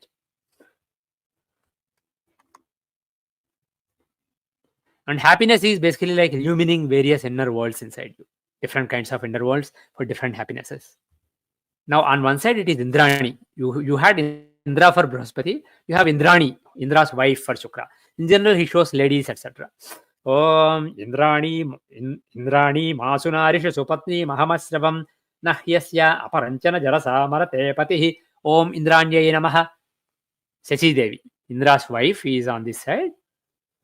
On the other side is Indra Marutvanta. He's basically the lord of hurricanes. Marut is wind. Indra Marutvanta is the lord of hurricanes. In astrology, Shukra is an important planet for predicting hurricanes, etc. in climate astrology. And also, esoterically speaking, when you want to enjoy something, there is a hurricane-like nature to that enjoyment. Suppose you got a new iPhone. You want to open it, you want to play it with it. You don't want to wait. So whenever you want, you think of some enjoyment, some pleasure.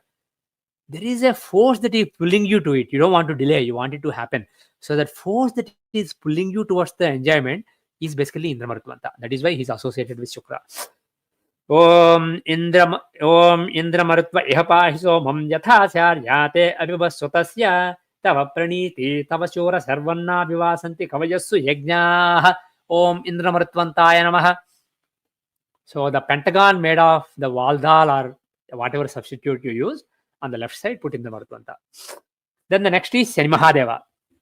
Today is also Shanivara, Saturday. Saturn is unfortunately misunderstood and people are so scared of Saturn. Saturn is simply the personification of the spirit of hard work and discipline and persistence inside us. So he wants you to hang in there. He wants you to be patient and persistent and just work hard. So if you work hard and you basically are a disciplined person, Saturn loves you. Saturn is not a planet who gives trouble. Problem is, people look at hard work and discipline as problems. They just want to sit in a couch and relax. So that is why they are scared of Saturn. Otherwise, Saturn is a great planet. Om Samagni Ragnibih Karacham Naftapatu Suryah Samvato Vatvarapa Apasridah Om Channo Devi Rabhishtaya Apo Bhavantu Pitaye Samyo Rabhisravantunah. Om Shanaishcharaya Namaha. The black sesame seed arc shape, Dhanurakar Mandale. So here put Shani. Now on one side it is his half brother, Yamadharmaraja. Yama is born to Surya through his real wife, Sanjha Devi, but Shanaishra is born to the servant maid, Chaya Devi. Om Yama. Om Yamaya Somam Sunuta Yamaya Juhuta Havihi Yamam Yagno Gachat Jagnidu To Arankrata Om Yamadharmaragne Namaha. And people think of Yama as the lord of death and etc. Destruction, death. He's not. He's not the god of destruction and death. He's the god of Dharma. He's Dharmaraja. So that is why patience and discipline have a link with order, dharma, etc. Dharma means basically order, maintaining some natural order, and he is associated with death because death is a part of natural order. You want to destroy something that's too badly spoiled or that is too old so that it can be recycled. So he's the god of maintaining order, some rules and order, and that is why he's associated with Shani.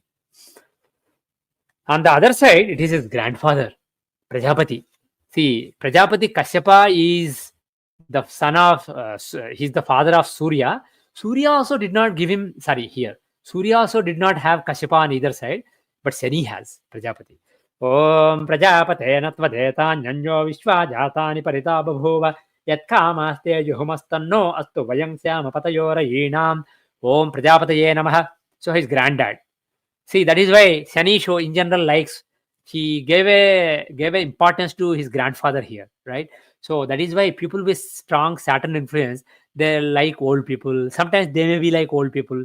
The affinity to old people is shown by Saturn. And of course, there is some link of that with discipline, patience, etc. also. People who tend to be patient like older things and older people. Now, Rahu, the Uraddal trapezium shape on the southwest corner. Om Kayanashchitra Abhuvat Om Kayanashchitra Abhuvatute Sadavridha Sakha Kayasa Chishtaya Vrata Om Rahave Namaha. Rahu here. Now on one side, Rahu basically is a personification of the spirit of breaking rules and getting things done at whatever cost, whatever basically it may take, get things done by hook or crook. That spirit inside us is personified by Rahu. So he's the personification of breaking the barriers, breaking the rules. And on one side, his Adhidevata, or the ruling deity, is cow. Basically, it symbolizes Kamadhenu, the mythical cow that grants all your desires, the desire-giving cow. So that is why Rahu, who shows getting things by hook or crook, is associated with Kamadhenu. So Kamadhenu on one side. Om Ayam Gau Prusnajakram Etasan Mataram Punaha Petaram Cha Prayam Suvaha Om Gomatre Namaha. Put there, Gomata. On the other side, it is serpent, Nagadevata, Sarpadevata. It also symbolizes the Kundalini Shakti inside us. So it is basically not only getting material things as seen by Kamadhenu, but also getting mystical experiences as shown by Kundalini Shakti. Om Namo Astu Sarpebhyo Eke Cha Prithvi Manuye Antarikshe Ye Divitebhya Sarpebhyo Namaha Om Sarpadevatabhyo Namaha. So Rahu, Kamadhenu and Kundalini Shakti are done. Now we'll move to the last Graha, Ketu. He personifies the spirit of detachment inside us. While Rahu is getting things at any cost, Ketu is not caring a damn about anything. That is why in astrology he is the Mokshakarka. He is the significator of Moksha. Moksha is basically not a particular thing that you get. It is basically not caring about anything. Success, failure. Marriage, not being married. Having a job, having no job. Having food to eat, no food. Rich, poor, doesn't matter. You basically treat everything as the same and you're detached. That is Ketu. He's a personification of that spirit of detachment. Om Ketum Kronvanna Keta Vepecho Maria Apeshase Samushadbhirajayatha Om Ketave Namaha. So, if somebody gets moksha, Chitragupta has to basically, Chitragupta is the divine accountant. He basically keeps all your karmas and all the balance. So for somebody to get moksha, the karma has to be balanced. So Chitragupta is involved on one side. Om Chachitra Chitram Chitayantamasme Chitra Kshatra Chitratamam Vayodham Chandram Rayim Puruviram Brahantram Chandra Chandra Bhirgrunate Yuvasva Om Chitraguptaya Namaha. Here. And if somebody gets moksha, you need to basically, just like in C++ programming, you have a destroyed, you construct classes and destroy class at the end. You need to destroy it basically. So basically you have to return it to the creator. So Brahma is on the other side. Om Brahma Devanam Padavi Kavinam Rishir Vipranam Mahisho Mriganam Yeno Grudranam Svadidirvananam Soma Pavitramatye Tirebhan Om Brahmane Namaha. Now some of you may wonder, Brahma came twice as Brihaspati's Adivata, Ketu's Pratyaya Devata. He also came in the Lokapalakas. He will also come in the Dikpalakas later. So why so many different forms? The thing is, all of us have different forms to us. If you look at me, some people look at me as astrologer Narasimha Rao. Some people look at me as Homa teacher Narasimha Rao. Some people look at me as engineering manager Narasimha Rao. And somebody may look at me as husband Narasimha Rao. Like that, there are different personal, different aspects of me. Same with Devata. So this is different aspect of Brahma that is coming here. Now we are done with the Lokapalakas and Nava Grahas. Now we'll move to the Dikpalakas. While the Lokapalakas show our sense of being, they control various elements inside us that we are made of. And Nava Grahas show various experiences that we have, our Bhoktrutva, our experiencership, our doership, acting or Kartrutva is shown by Dikpalakas. And some people use only 8 directions, but really there are 10 directions. All the 8 two-dimensional directions and up and down. So they are controlled by the Dikpalakas. And those who know astrology know that there is a chart called Dasyamsha. In that chart, we see the career of the person, the kind of work the person does. So the 10 parts of a sign that Dasyamsha is made of are controlled by these 10 Dikpalakas, Indra, Agni, Soma, etc. And people think that the Dikpalakas control the physical direction, but no, they actually control the direction you take in life in terms of the work that you do in the world around you. How you affect the world around you is shown by these Dikpalakas. So first is Indra. Om Indram va Visvatas. By the way you do it is you start in the east and you cover the 8 directions. Leave this out, this one. So cover the 8 directions, and then this and this are for up and down, upward and downward direction. Okay. So we'll go in that order. Om Indram vo Visvatas Parihavama Hejanebhya Asmakam Astu Kevalah Om Lam Indraya Namaha. Indra controls the eastern direction. And he basically shows the kind of work where you are bossing people. You are exercising power over people. So this shows managers, administrators, political leaders, etc. Just give me a second.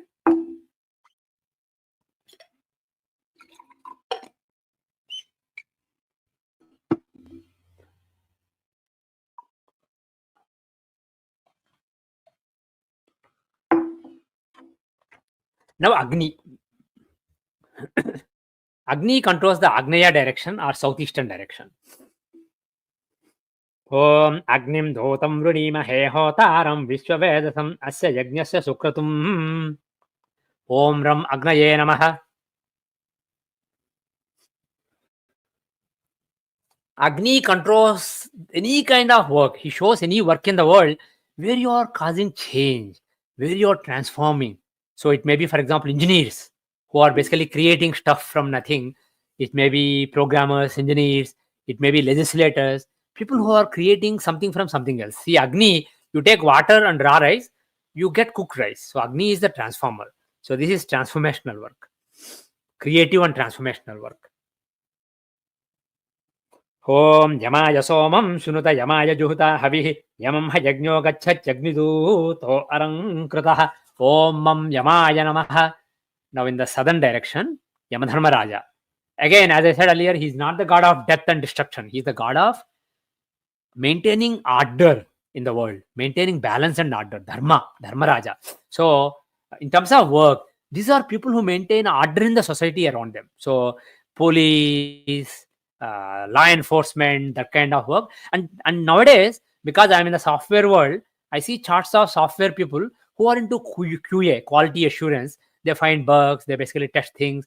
So again, that is maintaining some law, order, and balance basically. So those people have planets in Yamas Dasyamsya. Next, Niriti. Om Moshana Para Para Niradir Durhanaavadhi Padishta Trashnaya Saha Om Ksham Niritaye Namaha. So this is Niriti. Niriti literally means Nih plus Riti. So not straightforward. So he is actually a demon. This is a demon that we are doing worship to in this puja. Rahu Ketu, even though they were demons, after drinking Amrita, they became basically like gods. But Niriti is actually a demon. And he basically personifies not being straightforward. He shows, so basically, the work shown by Niriti is underground mafia work, illegal work, either that or cutting edge work, cutting edge research, where something that nobody thought of, you thought of and you basically found something, that kind of work. Then Varuna, he shows work that requires a lot of persistence and patience and interacting with people.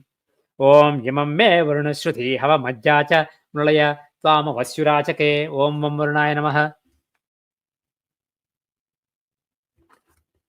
Next, Vayu in the northwestern corner. He shows work where you strengthen people around you, like social servant, social service, that kind of work, serving people, strengthening people, etc. Om Tavavaya Vrataspate Toshturjamataradbhuta Avangsya Vrunimahe Om Yam Vayave Namaha. Next is Kubera or Soma. He shows managing wealth, managing strength, nourishment, wealth, etc. Om Somo Dhenum Somo Arvantamasung Somo Viram Karmanyam Dadati Sadanyam Vidadhyam Sabheyam Pidrusyavanam Yo Dadasya Dasmai Om Sam Somai Kuberaya Namaha. Next is Ishana in the Ishanya direction, which is the northeastern direction. That shows the kind of work. Ishana is an auspicious form of Shiva. It shows basically respected work, guiding, counseling others. So I see key planets in Ishana's Dasyamsya in the charts of priests, judges, people who guide others, respected, advising people basically. Om Tamishanam Jagatastaspatim Dhyam Janva Manase Humahe Vayam Pusha No Yatha Veda Samasadvrudhe Rakshita Payuradabdha Swastaye Om Ham Ishanaya Namaha. Next, we finished all the 8 directions in the 2-dimensional plane. Now we'll come to Brahma. He controls the upward direction. So this shows any work where you are soaring up, you are exploring things that are not known. You are basically taking a very logical approach to exploring things.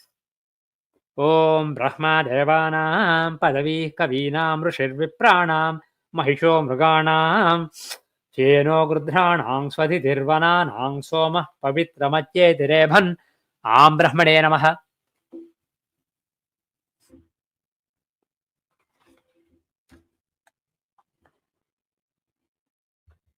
Now Ananta Sesha. Basically, he's the legend is there is a 1,000 hooded snake that is basically holding all the 14 worlds. So basically, he shows the Ananta Sesha. He personifies supporting others. So this is basically, suppose you are looking at a company. This is the IT that is providing all the platforms and infrastructure like that. Basically, these people provide support for various people around them. Oh, with their work. Om Tad Vishnu Paramam Padang Sada Pashyanti Surayah Devi Vachakshuratatam Om Hrim Antaseshaya Namaha.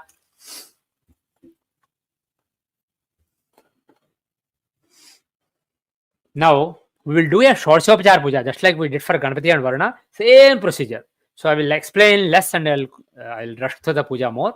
Hopefully you remember now. Om Ganeshaadi Lokapalaka Devatabhyo Devata Pratyaya Devata Sahita Nava Graha Devatabhyo Indradi Dikpalaka devatabhyo namah dhyayami. Think of all these 43 devatas in your mind. Asanani samarpayami. Basically, all the asanas that they are sitting on, the grains that you set up for them, imagine that they're all beautiful chairs that they love. Padeshu padyam samarpayami, show water. Imagine that you're washing the feet of all those 43 devatas. Leave it in the collecting bowl. Again, show water. Hasteshu arghyam samarpayami. Imagine that you're washing the hands. Leave it in the collecting bowl. Now, drinking water. Show waters with a spoon. Mukheshu shuddhachamaniyam samarpayami. Leave it and imagine that they drank it. Now, bath. Show water with the spoon. Snapayami. Imagine that they took bath. You gave them bath. Leave it. Now, again, water. Snananantaram mukheshu shuddhachamaniyam samarpayami. Leave it.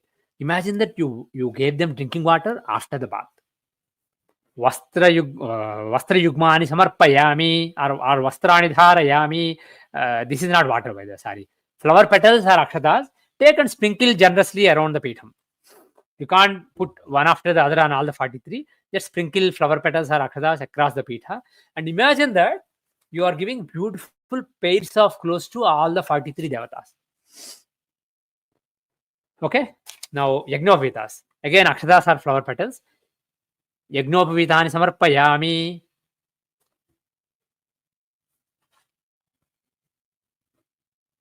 Offer. In general, when you offer, instead of your palm facing down, try to offer with your palm facing up like this.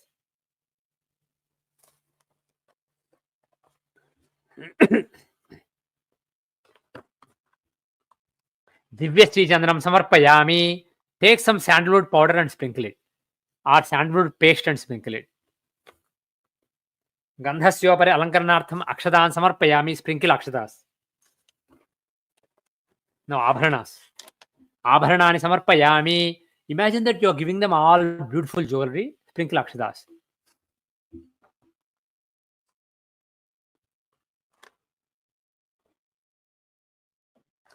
Now, pushpas, flower petals. Across the pitham, just sprinkle. Actually, you know what? For the grahas, we'll give the right color flowers if we have. If you have right color flowers, the colors are shown here. These two like the red color. The soul and the energy inside you, they are basically made of the red nature. And the happiness and the mind, they like white color. And the learning inside you is green or yellow. And the intellect is yellow. And these are black or blue. Saturn and Rahu. The spirit of breaking barriers and discipline. They are blue or black in nature. They like blue or black flowers. So put those flowers if you have. Ketu, he likes multiple colors. As I said, Ketu is about detachment, not distinguishing between good and bad, pleasure and pain, etc. So he wants a little bit of everything. Little bit of marriage, a little bit of children, little bit of success, a little bit of failure, and then just go. Don't care about anything. So he either a flower with multiple colors in it or multiple flowers with different colors you can put to Ketu. So on these grahas, put the right color flowers if you have. Otherwise, just take some flower or flower petals and put it anywhere on the pitham. Pushpai pujayami.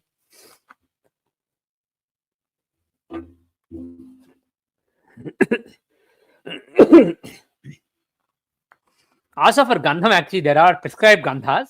If you have Kunkuma, mix Kunkuma and Gandham, sandalwood powder with Kunkuma or vermilion, put a pinch of it on both of these. And if you have Vibhuti, if you don't have, ignore. Vibhuti and Gandham, you can mix Vibhuti and sandalwood powder, mix and put a pinch here. If you have turmeric powder, mix a pinch of turmeric powder and sandalwood powder and put on these two. And just put plain sandalwood powder on this. And here you put everything. Gandham, Kunkuma, Vibhuti, turmeric. Now after Pushpa pujayami, Dhupam. Dhupam agrapayami. Check if you have the incense stick still on. If it is gone, basically light a new incense stick and show it to the whole pitham, the whole pedestal. Dhupam agrapayami. Deepam dasyayami. Deepa, by the way, keep an eye on the lamp. If the ghee or the oil you put is getting over, keep adding it. That is something you have to manage on your own, depending on the size of your lamp and how much oil you put. Dhupadeepanantaram mukheshu shuddhachamaniyam samarpayami. Showed water with the spoon, leave it. And you gave drinking water after the dhupam and deepam.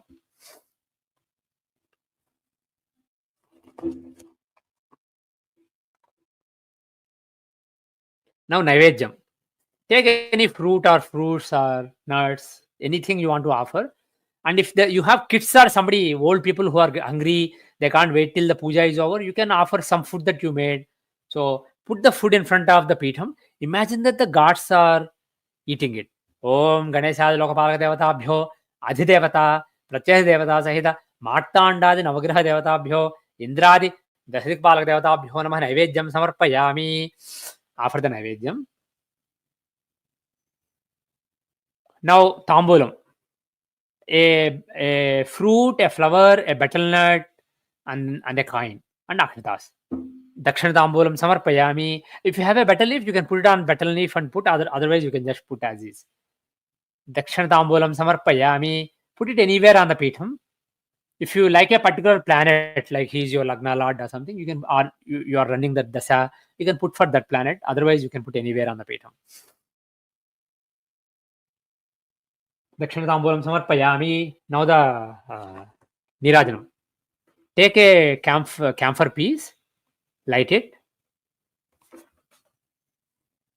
Om Padmalayayai Paramatmikayai Vishnupriyayai Vidharchitayai Abhyarthitanam Abhayapradayai Sitavanayai Charamastu Mangalam Sriyah Kantaya Kalyanidhenidherthinam Sri Venkata Nivasaya Srinivasaya Mangalam Mangalam Gosalendraya Mahani Gunatmane Chakravarti Dhanujaya Sarvabhaumaya Mangalam Govinda Govinda.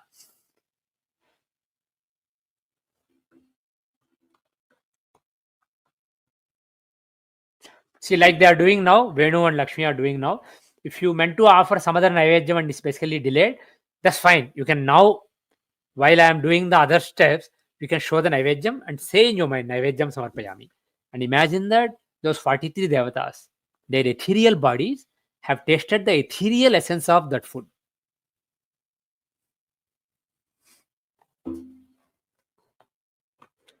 Take a flower or akshatas in your palm. This is Mantra Pushpam. So for Mantra Pushpam, what we will do is, we'll do the Dvasakshi mantras of the Vishnu avataras corresponding to the Nava Grahas. Okay? And then each Graha is exalted, finds Ucha in a particular Rasi. The 12 Rasis correspond to the 12 Jyotirlingas. So the Rasi where the planet is exalted, that Jyotirlinga is a favorite of that Graha. So for each Graha, there is a favorite Jyotirlinga. So we'll do the Jyotirlinga mantra and I will say it and you can all repeat 3 times wherever you are. For sun, and put the flower in front of your heart. This will be Mantra Pushpa at the end. Oh, the avatara corresponding to Surya is Ramavataram. Om Namo Bhagavate Ramachandraya. Om Namo Bhagavate Ramachandraya. Om Namo Bhagavate Ramachandraya. Om Namo Bhagavate Ramachandraya. The Jyotirlinga is the one where Rama himself worshipped in Rameshwaram. Om Namah Shivaya Namo Ramanathaya. Om Namah Shivaya Thaya. Om Namah Shivaya Namo Ramanathaya. Om Namah Shivaya Namo Ramanathaya. Om Namah Shivaya Namo Ramanathaya. Now, for Chandra, the corresponding avataram is Krishna avataram. So, the Dvasakshi is Om Namo Bhagavate Vasudevaya. Om Namo Bhagavate Vasudevaya. Om Namo Bhagavate Vasudevaya. Om Namo Bhagavate Vasudevaya. The Jyotirlinga is the one where Krishna himself worshipped. It is in Gujarat. Om Namah Shivaya Namah Somanathaya. Om Namah Shivaya Namah Somanathaya. Om Namah Shivaya Namah Somanathaya. For Mars, Mars I said is the fire in the belly, the energy inside you. So avatar is Narasimha. Om Namo Bhagavate Narasimhaya. Om Namo Bhagavate Narasimhaya. Om Namo Bhagavate Narasimhaya. Om Namo Bhagavate Narasimhaya. The Jyotirlinga is Bhimasankarudu. Bhimasankara. Om Namah Shivaya Namo Bhimasankaraya. Om Namah Shivaya Namo Bhima Shankaraya. Om Namah Shivaya Namo Bhima Shankaraya. Om Namah Shivaya Namo Bhima Shankaraya. For Buddha, the corresponding avatar is Buddha avatar. Om Namo Bhagavate Sri Gautamaya. Om Namo Bhagavate Sri Gautamaya. Om Namo Bhagavate Sri Gautamaya. Om Namo Bhagavate Sri Gautamaya. One more given in the Puranas. Om Namo Bhagavate Buddha Devaya. Om Namo Bhagavate Buddha Devaya. Om Namo Bhagavate Buddha Devaya. Om Namo Bhagavate Buddha Devaya. The Jyotirlinga is the one where allegedly Buddha himself worshipped, and also there was a Bodha Peetham there. Nagarjuna was in that area. Srisaila Mallikarjuna. Om Namah Shivaya Namo Mallikarjunaya. Om Namah Shivaya Namo Mallikarjunaya. Om Namah Shivaya Namo Mallikarjunaya. Om Namah Shivaya Namo Mallikarjunaya.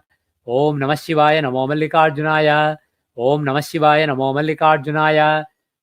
Now, Brahaspati. For Jupiter, the corresponding avatar is Vamanavataram. Om Namo Bhagavate Sri Vamanaya. Om Namo Bhagavate Sri Vamanaya. Om Namo Bhagavate Sri Vamanaya. One more in the Puranas. Om Namo Bhagavate Trivikramaya. Om Namo Bhagavate Trivikramaya. Om Namo Bhagavate Trivikramaya. The favorite Jyotirlinga of Brahaspati is Omkareshwar, Omkarnath. Om Namah Shivaya Namah Omkareshwaraya. Om Namah Shivaya Namah Omkareshwaraya. Om Namah Shivaya Namah Omkareshwaraya. Om Namah Shivaya Namah Omkareshwaraya. Next for Venus, Buddha, Brahaspati and Shukra are both Brahmanas, but Shukra is a Rajasic Brahmana, whereas Brahaspati is a Sattvic Brahmana. So this is Vamanavataram, this is Parashurama Avataram. Om Namo Bhagavate Jamadagnyaya. Om Namo Bhagavate Jamadagnyaya. Om Namo Bhagavate Jamadagnyaya. Om Namo Bhagavate Jamadagnyaya. The Jyotirlinga is the one where Parashurama himself worshipped. Parashurama is a Chiranjeevi. He is said to be roaming on the Western Ghats. So this is on the Western Ghats in Maharashtra. Om Namah Shivaya Namastriyambakeshwaraya. Om Namah Shivaya Namastriyambakeshwaraya. Om Namah Shivaya Namastriyambakeshwaraya. Om Namah Shivaya Namastriyambakeshwaraya. Next, Shani. For Shani, it is Ujjain, Mahakal, Kaleshwara. Om Namah Shivaya Namah Kale. First, Jyotirlinga, not Jyotirlinga, first Avatara. The Avatara is the turtle incarnation. Saturn is very slowly moving. He shows patience. So it is turtle. Om Namo Bhagavate Akuparaya. Om Namo Bhagavate Akuparaya. Om Namo Bhagavate Akuparaya. Om Namo Bhagavate Akuparaya. Now the Jyotirlinga is Ujjain. Om Namah Shivaya Namah Kaleshwaraya. Om Namah Shivaya Namah Kaleshwaraya. Om Namah Shivaya Namah Kaleshwaraya. Next, Rahu. For Rahu, the avatara is Varaha Avataram. Om Namo Bhagavate Sri Varahaya. Om Namo Bhagavate Sri Varahaya. Om Namo Bhagavate Sri Varahaya. Now, Venkateshwara is not an avatara, Dashavatara, but he is an important avatara for the Kali Yuga. So, and he is associated with the Rahu's energy, like Varaha. So, let's do his dwadas actually. Om Namo Bhagavate Venkateshaya. Om Namo Bhagavate Venkateshaya. Om Namo Bhagavate Venkateshaya. Om Namo Bhagavate Venkateshaya. Now, the favorite Jyotirlinga of Rahu is Nageshwara.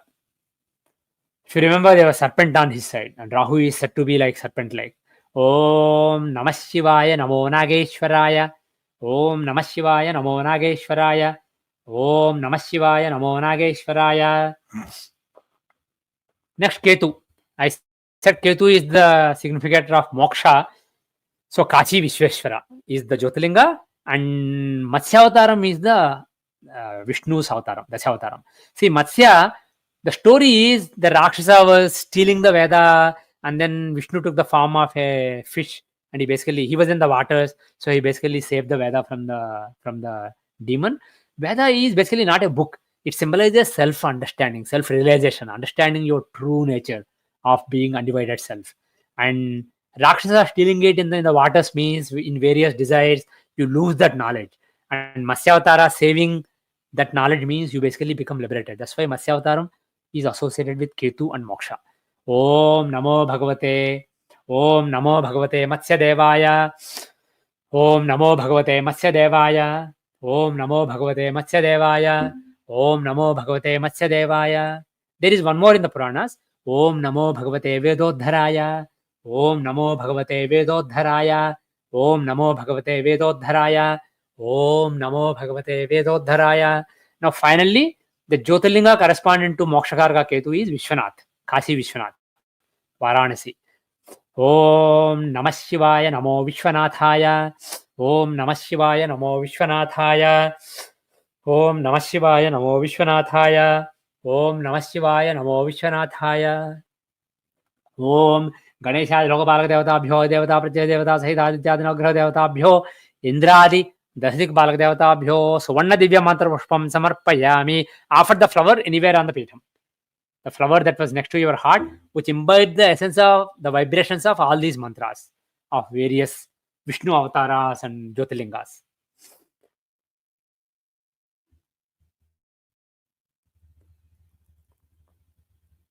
Okay. Now we finished Ganapati Puja, Varuna Puja, and Parivara Devata Puja, 43 devatas. Now the main puja. We'll again call Satyanarayana, do 16 upacharas just like the other devatas. It will be a slightly longer mantra. That's all. It's same procedure, but we will do some extra things there. So here I'm explaining the procedure in the main puja of Satyanarayana Swami. We invoke him. We do Shorsopachara pujas. We do part of that, part 1 first, and then we do the main mantras, which will be Lakshmi's 108 name prayer, Vishnu's 1000 name prayer, and Satyanarayana's 108 name prayer, and Sachadevashtakam. After that, we wrap up the remaining upacharas from the Shorsopachara puja. And then we'll do some concluding services, and then we'll try to meditate for a couple of minutes. At the end of any puja or homa, it's good to meditate silently for a couple of minutes, and then that will end it. So first, let's invoke him. Now, what you should do is, any idols or murtis or coins in which you want to call Satyanarayana, you can put it on the Pitham. The best area probably is, I think you can't see my mouse, right? Oh, sorry. So in this big circle in the middle where you put the karsha, in front of it, basically. You can put it in front of it. If there is no space, you can put it between Shani and Ketu.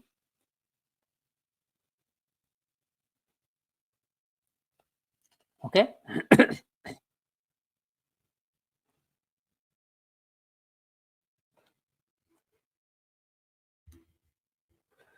Now put the devatas, the idols there, in wherever you want to put. You can put it next to the Pitham also, separately from the Pitham also, whatever works for you. We'll try to invoke Satyanarayana Swami there. Om Asya Sri Pranapratishthavana Mahamantrasya Brahma Vishnu Maheshwara Rushayah Rugyaduswam Samatharvani Chandangsi Sri Rama Sahita Satyanarayano Devata Haram Bijam Hrim Shakti Krom Kilakam Haram Angushtabhyam Namah Hrim Tajnibhyam Namah Hrum Ajmabhyam Namah Raim Anamikabhyam Namah Ram Kanishkabhyam Namah Harah Kartal Karpashtabhyam Namah Ram Hriyaya Namah Hrim Sirse Swaha Hrum Sikaya Oshat Raim Kaujaya Hum Ram Netraya Oshat Hrahastraya Phat Bhur Bhuvasva Romiti Digbandha Dhyanam Om Dhyayet Satyam Gunatitam Gunatraya Samanvitam Lokanatham Trilokesam Kaustubhabharanam Harim Pitambaram Nilavarnam Sivasapadabhushitam Govindam Gokulanandam Brahmajairabhipoojitam Shantakaram Bhujagasainam Padmanabham Suresham Vishwakaram Gaganasadrisam Meghavarnam Shubhangam Lakshmikantam Kamalayanam Yogi Hridhyanagamyam Vande Vishnum Bhavabhayaharam Sarvalokaikanaatham Om Satyanarayanam Devam Vandeham Kamadam Prabhum Leelaya Vidadam Vishwam Yena Tasmai Namo Namah Om Namo Bhagavate Satyadevaya Sri Rama Sahita Satyanarayana Swaminam Jhayami. Think of Satyanarayana Swami in your mind. Who is Satyanarayana? Satya means truth. He is the personification of truth. At the highest level, it is the truth that this whole universe is just one connected energy field in which there are different vibrations appearing as different people. That is the highest truth. And at lower levels, there are other truths, like there are various deities who are controlling various of our experiences and actions, and they impact us based on our karmas. So it is truth at various levels. He is the personification of truth itself. Om If you have a bell, you can ring it in your own place. Om Ram Hrim Krom Yam Ram Lam Vam Sham Sham Ham Lam Sham Om Hansa Soham Soham Hansa Sri Rama Sahita Satyanarayana Satyanarayanasya Pranayah Pranah Jivayah Sthitha सर्वेन्द्रियाणि वाङ् मनस्त्वक्चक्षुस्तोत्रजिह्वा प्राणापानव्यानोदान समानाः यहैवागच्छ सुखञ्चरन् तिष्ठन्तु स्वाहा सानिध्यं कुर्वन्तु स्वाहा ॐ असुनीते पुनरस्मासु चक्षुः पुनः प्राणमिह नो देहि भोगं जोक्पश्येम सूर्यमुच्चरन्तमनुमते मृळयान स्वस्ति ह्रां ह्रीं क्रों क्रों ह्रीं ह्रां ह्रां ह्रीं क्रों क्रों ह्रीं ह्रां ह्रां ह्रीं क्रों क्रों ह्रीं ह्रां ह्रां ह्रीं क्रों क्रों ह्रीं ह्रां श्री रमा सहित सत्यनारायण प्राणशक्त्यै नमः अत्र आगच्छ. Imagine that the Satyanarayana's essence, along with his consort Ramadevi or Lakshmi, has entered your kalasa. Any idols or any coins or any chitras, any pictures that you have, show them and believe with the force of your heart that Lord has come, his essence has come into those objects. Om Sahasrashirsha Purusha Sahasraksha Sahasrapat Sabhumim Vishwato Vratva Atyatishthaddasangulam Jyotisyantam Sarvalokantarastham Omkarakhyam Yogirujjanagamjam Sangam Siktim Saidham Bhaktasevyam Sarvakaram Vishnumavahayami Om Namo Bhagavate Satyadevaya Sri Rama Satyanarayana Swaminam Avahayami Avahito Bhava Sthapito Bhava Sanidho Bhava Sanruddho Bhava Aukantito Bhava Deva Prasida Deva Sarva Jagannatha Yavat Puja Vasanakam Tavatvam Pridhavena Atra Sanidhim Kuru. Imagine that for the whole puja, entire duration of the puja, for the next hour or so, God will stay in that object in which you have invoked the God. Om. Now Shorshopachar Puja. First Asanam. Om Purusha Evedam Sarvam Yad Bhutam Yatya Bhavyam Utamrutatvasye Chanah Yadanne Natirohati Kalpadrumule Manivedi Madhye Simhasanam Swarnamayam Vichitram Vichitra Vastravrtamachyuta Prabho Grahana Lakshmi Dhani Samanvita. Om Namo Bhagavate Satyadevaya Sri Rama Sahita Satyanarayana Swamine Asanam Samarpayami. Show the wherever he's sitting on the plate or any container or grains, imagine that there's a beautiful asanam, beautiful seat. Etavanasya mahima ato jayangscha purushah padosya vishwabhutani tripadasya divi Narayana namastestu narakarnavataraka pajyam gruhana devesya mama saukhyam vivardhaya. Show water with spoon. Om namo bhagavate satyadevaya Sri Rama Sahita Satyanarayana Swaminah padayoh pajyam samarpayami. Imagine that you wash the feet.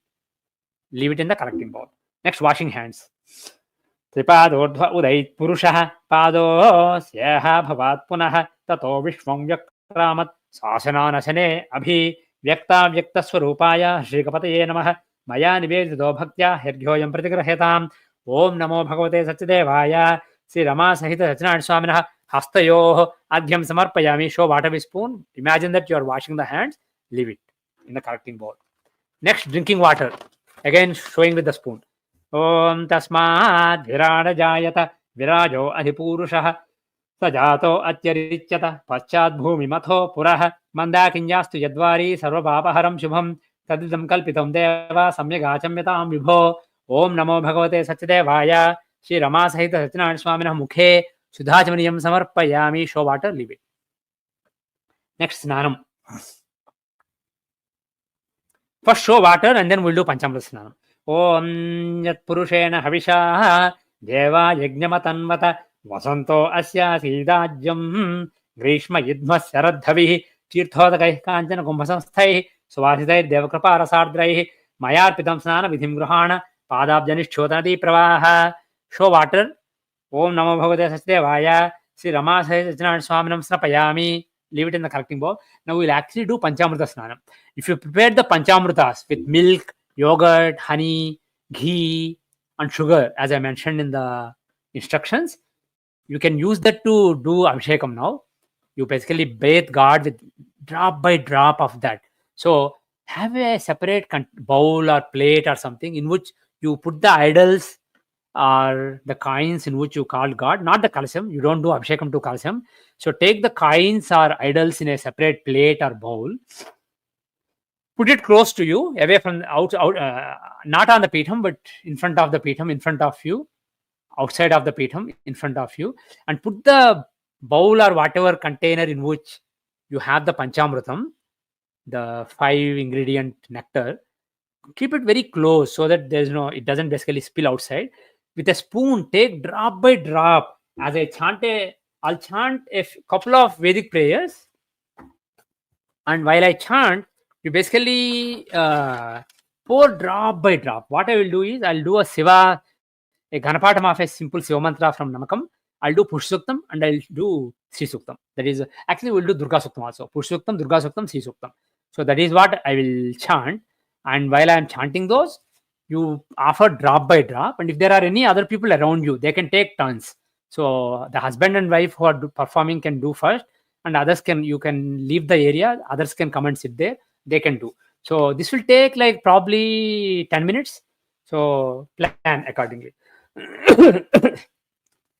Om Namastharaya Taraya Namo Namastharaya Namo Namastharaya Namo Namastharaya Namaha Taraya Namo Namastharaya Taraya Namasyambhave Chambhave Namastharaya Taraya Namasyambhave Namasyambhave Chambhave Namo Namasyambhave Cha Chambhave Namo Namasyambhave Cha Chambhave Cha Chambhave Chambhave Cha Mayo Bhave Cha Chambhave Cha Chambhave Cha Mayo Bhave Chambhava iti Chambhave Chamayo Bhave Mayo Bhave Cha Chamayo Bhave Cha Chamayo Bhave Cha Chamayo Bhave Cha Mayo Bhave Cha Chamayo Bhave Mayo Bhave Cha Namo Namascha Mayo Bhave Cha Namaha Mayo Bhava iti Maya Bhave Cha Namo Namascha Cha Namasyankaraya Sankaraya Namascha Cha Namasyankaraya Namasyankaraya Sankaraya Namo Namasyankaraya Cha Sankaraya Namo Namasyankaraya Cha Sankaraya Cha Sankaraya Sankaraya Cha Mayaskaraya Cha Sankaraya Cha Mayaskaraya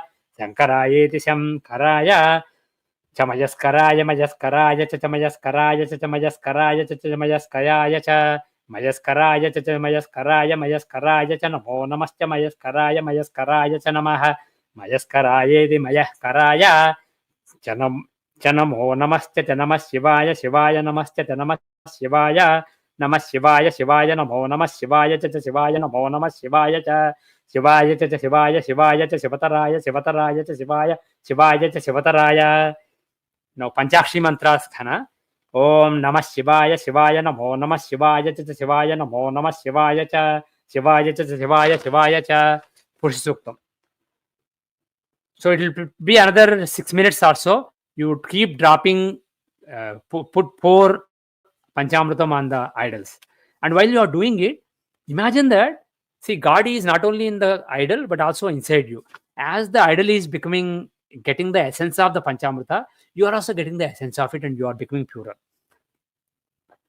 Om Sahasrasirsha Purushaha Sahasraksha Sahasrapat Sabhumim Vishwato Vrutva Atyatishthadashangulam Purusha Evedam Sarvam Yadbhutam Yatya Bhavyam Utamrutatvasye Shanah Yadannena Tirohati Yetavanasya Mahima Atojjayangsya Purushah Padosya Vishwabhutani Tripadasya Divi Tripadordhva Udait Purushah Padosya Bhavat Punah Tato Vishwam Vyakramat Sahasranama Abhi Tasmat Viradajayata Virajo Adhipurushah Sajato Atyarichyata Paschadbhumi Matho Purah Yat Purushena Havisha Deva Yajnamatanvata Vasanto Asya Sidajyam Grishma Yidmasya Radhavihi Saptasyasan Paridhayah Trisapta Samidah Kratah Devaya Jagnam Tanvanah Abadhan Purusham Pashum Tam Jagnam Barhishi Prokshan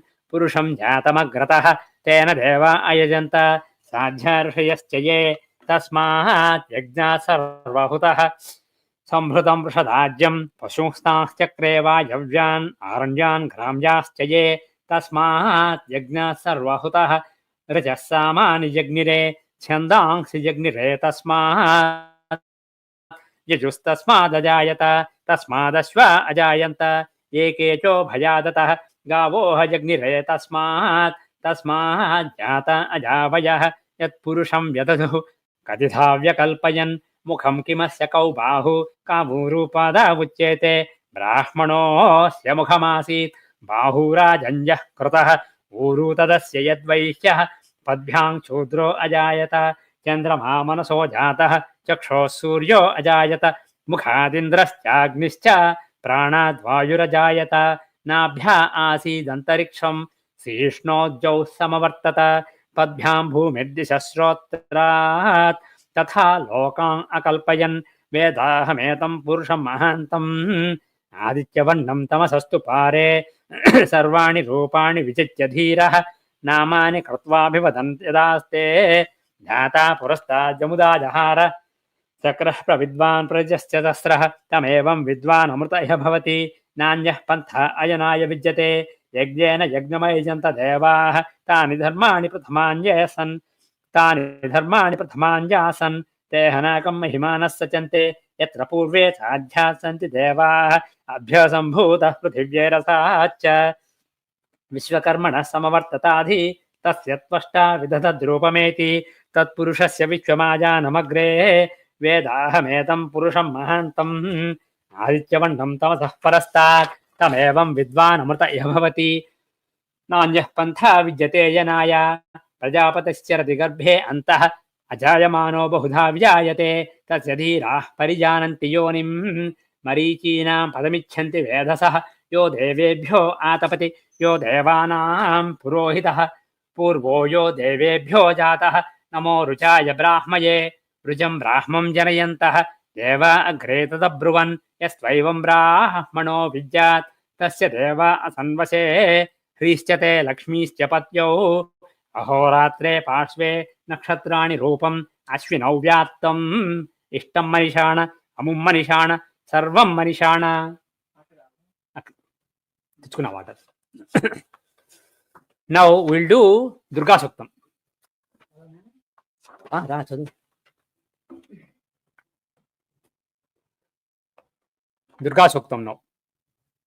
ఓం ఓం జాతవేదతే సునవామ సోమమరాతి యతో నిదహాతి వేదః సనః పశ్వదతి దుర్గాణి విశ్వా నావేవ సింధుం దురితాజ్ఞిః तामग्निवर्णां तपसा ज्वलन्तीं वैरोचनीं कर्मफलेषु जुष्टां दुर्गां देवीं शरणमहं प्रपद्ये सुतरसितरसे नमः अग्ने त्वं पारयानव्यो अस्मान् स्वस्तिभिरति दुर्गाणि विश्वा पूष्य पृथ्वी बहुलान उर्वी भवतोकायतनयाय संयोः विश्वानि नो दुर्गः जातवेदः सिन्धुन्न नावातुरिताति पर्षि अग्ने अत्रिवन्मनसा गृणानोऽस्माकं बोध्यपिता तनूनां प्रथमाजितं सहमानमुग्रमग्निं कुवेम परमास्पदस्थात् सनः पश्यति दुर्गाणि विश्वा क्षामद्देवो अतिदुरिताच्यग्निः प्रत्नोषिकमीड्यो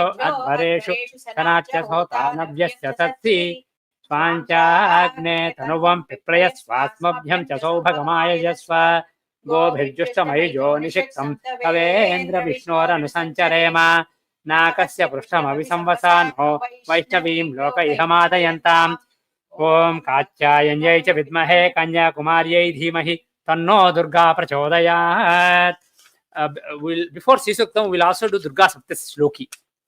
ॐ ज्ञानिनामपि चेतांसि देवी भगवती हि सा बलादाकृष्य मोहाय महामाया प्रयच्छति दुर्गे स्मृता हरसि भीतिमशेषजन्तोः स्वस्थैः स्मृता मतिमतीव शुभां ददासि दारिद्र्यदुःखभयहारिणि का त्वदन्या सर्वोपकारकरणाय सदार्धचित्ता सर्वमङ्गलमाङ्गल्ये शिवे सर्वार्थसाधिके शरण्ये त्र्यम्बके गौरी नारायणि नमोऽस्तुते शरणागतदीनार्तपरित्राणपरायणे सर्वस्यार्तिहरे देवी नारायणि नमोऽस्तुते सर्वस्वरूपे सर्वेशे सर्वशक्तिसमन्विते भयेभ्यस्त्राहि नो देवी दुर्गे देवी नमोऽस्तुते रोगानशेषानपहंसि दुष्टादुकामान् सकलानभीष्टान् त्वामाश्रितानां न विपन्नराणां त्वामाश्रिताः ह्याश्रयतां प्रयान्ति सर्वाबाधाप्रशमनं त्रैलोक्यस्याखिलेश्वरी एवमेव त्वया कार्यम् अस्मद्वैरिविनाशनम् Om Mahakalyai cha vidmahe Mahalakshmyai cha dhimahi Mahavani prachodayat. Finally, Sri Suktam. So if anyone hasn't done the Abhishekam yet with the Panchamritam, please do it now. In another minute and a half, we'll be done with this. We'll be cleaning the idols and putting them back and continuing the puja. Okay. Om Hiranyavarnam Harinim Suvarnarajadasrajam Chandram Hiranmayim Lakshmim Jata Vedo Maavaha Tam Maavaha Jata Vedo Lakshmi Manapagaminim Yasyam Hiranyam Vindeyam Gamashvam Purushanaham Ashwapurvam Ratha Madhyam Hastinada Prabodhinim Sriyam Devi Mupahvaye Srirma Devir Jushatam Kansosmitam Hiranya Prakaram Ardram Jwalantim Truptam Tarpayantim Padme Sthitam Padmavarnam Tamihopahvaye Sriyam Chandram Prabhasam Yasasa Jwalantim Sriyam Loke Devajustam Udharam Tam Padminimim Charanamaham Prapadye Lakshmirme Nasyatam Tvam Virune Adityavanne Tapasodhi Jato Vanaspatistava Vrikshotha Bilvaha Tasya phalani tapasanudantu mayantarayascha bahya alakshmihi upaitu mam deva sakha kirtischa manina saha pradurbhutosmi rashtresmin kirtim ruddhim dadatu me kshutpipasamalam jyeshtham alakshmim nashayam jaham abhutim asamruddhim cha sarvam nirnudame gruhat gandhadvaram duradharsham nityapushtam karishinim Ishwaring sarvabhutanam tamihopahvaye sriyam Manasah kamamakutim vaja satyamasimahi Pashunam rupamannasya mahi sri setam yasaha Kaddamena praja bhuta mahi sambhava kaddama Sriyam vasayame kule mataram padmamalinim Apasrujantu signani chiklitava same gruhe Nicha devi mataram sriyam vasayame kule Ardram pushkarinim pushtim suvarnam hema malinim Chandram hiranmayim lakshmim jata vedo maavaha Ardram yahkarinim yashtim Pingalam Padmamalinim Suryam Hiranmayim Lakshmim Jata Vedo Maavaha Tam Maavaha Jata Vedo Lakshmi Manapagaminim Yasyam Hiranyam Prabhutam Gavo Dasyo Swan Vindeyam Purushanaham Om Mahadevye Vidmahe Vishnu Patyay Dhimahi Tanno Lakshmi Prachodayat. We'll do one more last thing. Today is Dattatreya Jayanti. Om Klim Dattagurave Namaha. Om Klim Dattagurave Namaha. Om Klim Dattagurave Namaha. We are done with the Panchamrita Snanam. In the next minute or so, wash them with water, hot water or normal water. Wipe them cleanly with a towel or kitchen towel or whatever. So the idols are the coins that you used for the Panchamritam. Put it back on the pedestal. Put it back on the Pitham wherever you had earlier. And we'll continue with the Shorshopchar Puja.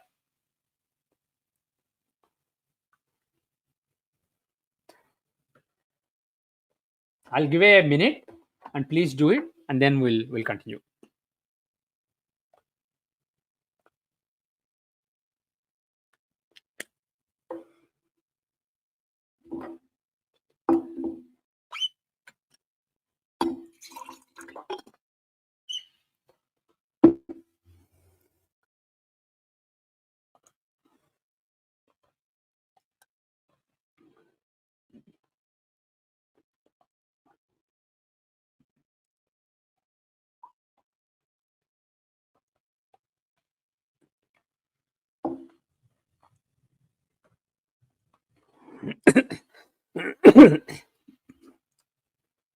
So just like they are putting back after washing. By the way, the Panchamritam, which was in the bowl way in which you did the Abhishekam, that will become Tirtham later. You can drink it.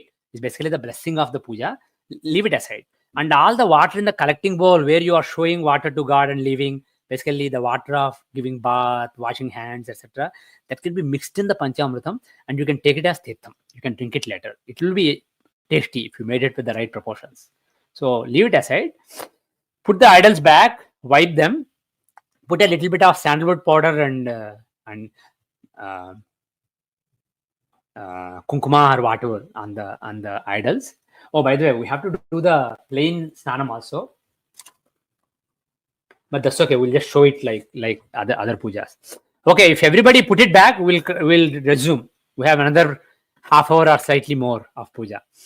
Om apohishtamyo bhavastana urje dadhatana maheranaya chakshase yovasyavatamorasastasya bhajayate hanah ushitirev matarah tasma arangamama voyasya kshayaya janvatha apo janayatha janah nadinam chaiva sarvanam anitam nirmalodakam स्नानं स्वीकुरु देवेश मया दत्तं रमेश्वर ओम नमो भगवते सत्यदेवाय श्री रमा सहित सत्यनारायण स्वामिनं शुद्धोदकेन स्नापयामि show water with a spoon and leave it in the collecting bowl.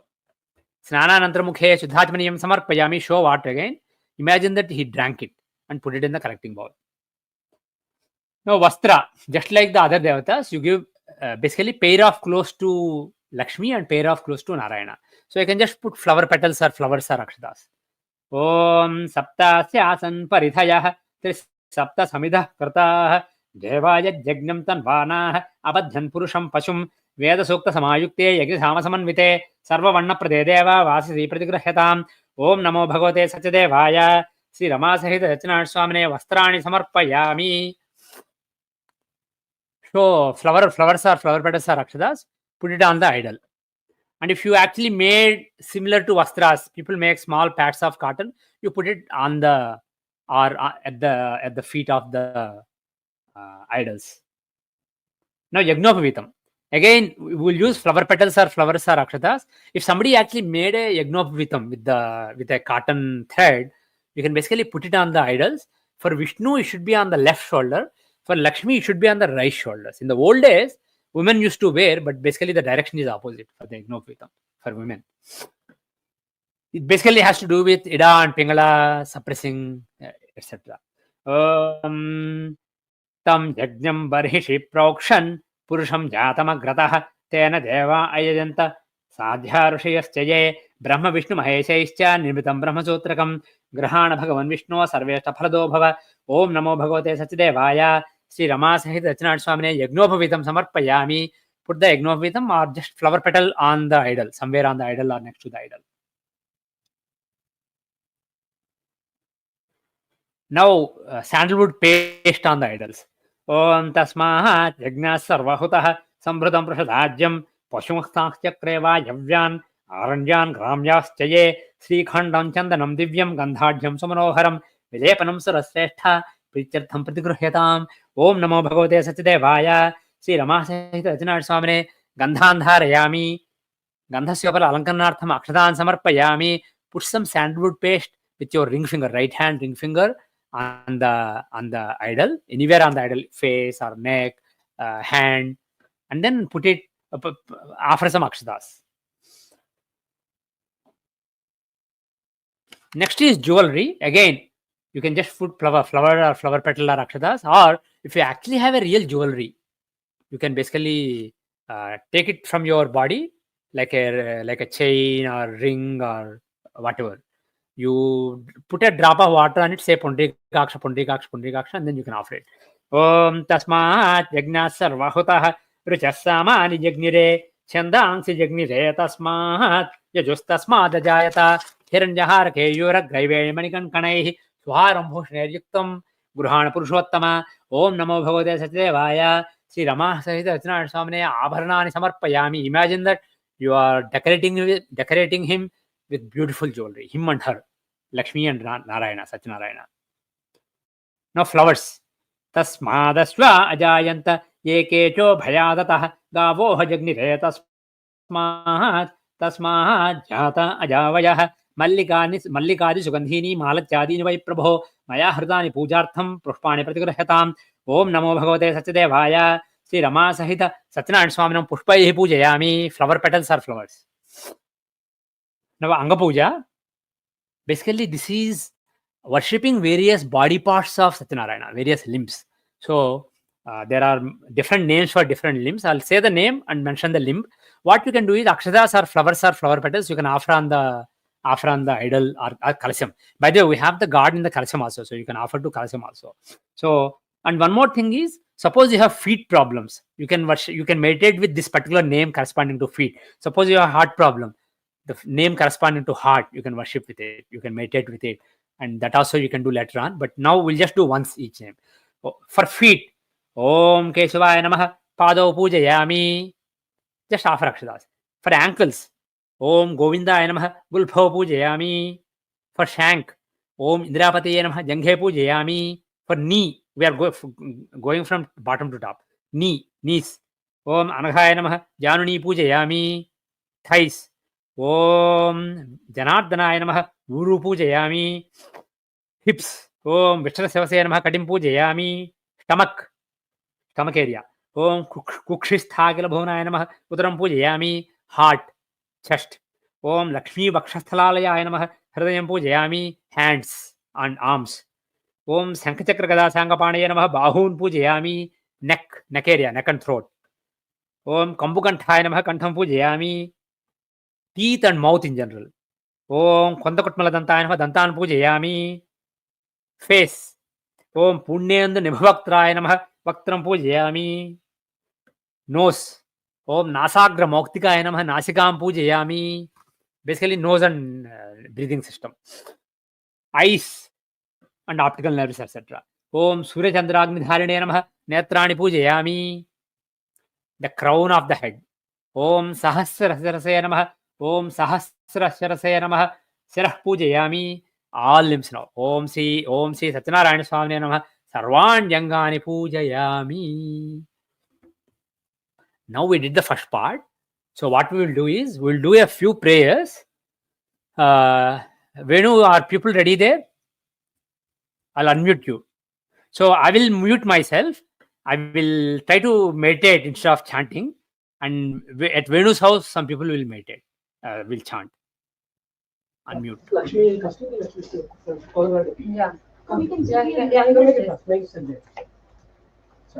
yeah. Yeah. No, can you hear us?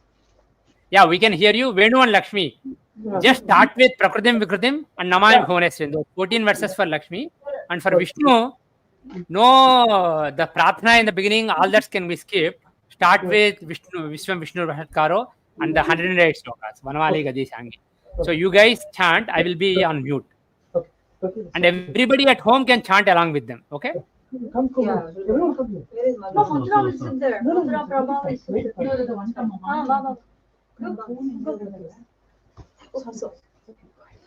So Prakritam Vikritim and only Vishnu Vahatkaro we are starting. But Mahalakshmi is you can take one. Prabha is phone. Take this. First Mahalakshmi, Prakritim Vikritim. They're calling you. Om Prakritim Vikritim Vijjam Sarvabhutahitam Pradam Shraddham Vibhutim Surabhim Namami Paramatmikam Vacham Padmalayam Padmam Sujin Swaham Swadham Sudham Dhanyam Hiranmayim Lakshmim Nitya Pushtam Vibhavarim Aditim Jaditim Deeptam Vasudham Vasudharinim Namami Kamalankantam Kamakshim Krodha Sambhavam Anugrah Pradam Buddhim Anagam Harivallabham Aso Kamamrutam Deeptam Lokasoka Vinasinim Namami Dharma Nilayam Karunam Lokamataram Padma Priyam Padmahastam Padmanthim Padmasundarim Padmodbhavam Padmamukhim Padmanabha Priyam Ramam Padmamaladharam Devim Padminim Padmagandhinim Punyagandham Suprasannam Prasadabhimukhim Prabham Namami Chandra Vadanam Chandram Chandra Sahodari Chaturbhujam Chandra Rupam Indiram Indusitalam Ahladajanim Pushtim Sivam Sivakarim Satim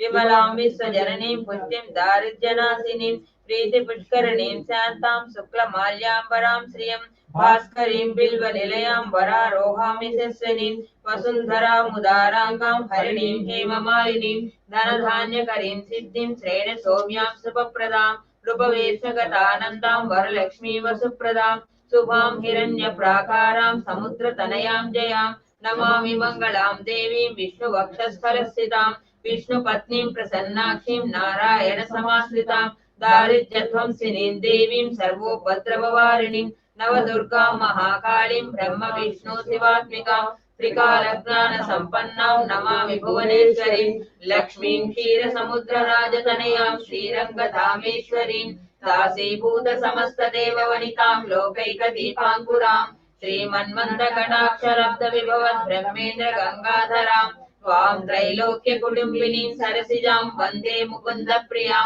मातर्नमामि कमले कमलायताक्षि श्रीविष्णुकमलवासिनि विश्वमातः क्षीरोदजे कमलकोमलगर्भगौरी लक्ष्मी प्रसीद सततं नमतां शरण्ये गम्यो जपेत् विद्वान् षण्मासं विजितेन्द्रियः Just enough, दारिद्र्यद्वन्द्वनं guys. Now Vishwam Vishnu Vahatkaro till Vanvali Gadi Sangi. Okay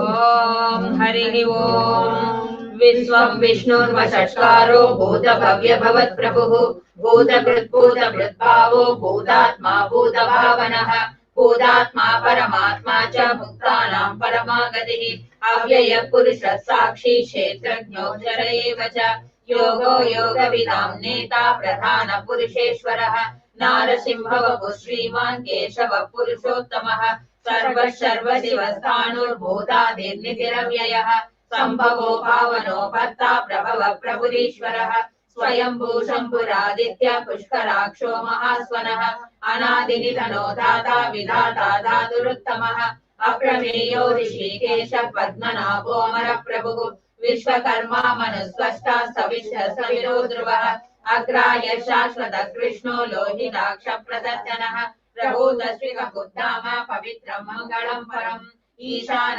प्राणद प्राणो ज्येष्ठ श्रेष्ठ प्रजापतिः हिरण्यगर्भो भूगर्भो माधवो मधुसूदनः ईश्वरो विक्रमी धन्वी मेधावी विक्रमक्रमः अनुत्तमो दुरादर्श कृतज्ञ कृतिरात्मवान् सुरेश शरणं शर्म विश्वरेता प्रजापवः आह संवत्सरो व्याळ प्रत्यय सर्वदर्शनः अज सर्वेश्वर सिद्ध सिद्धिः सर्वादिरच्युतः वृषा कपिरमेयात्मा सर्वयोग विनिश्रुतः वसुमना सत्य समात्मा संविदः समः अमोघ पुण्डरीकाक्षो वृषकर्मा वृषाकृतिः रुद्रो बहुशिरा बभ्रुर्विश्वयोनि शुचिश्रवाः अमृत शाश्वत स्थाणुर्वरारोहो महातपाः सर्वगः सर्वविद्वानुर्विश्वक्सेनो जनार्दनः वेदो वेदविदव्यङ्गो वेदाङ्गो वेदवित्कविः लोकाध्यक्षः सुराध्यक्षो धर्माध्यक्ष कृताकृतः चतुरात्मा चतुर्व्यूहश्चतुर्दंशश्चतुर्भुजः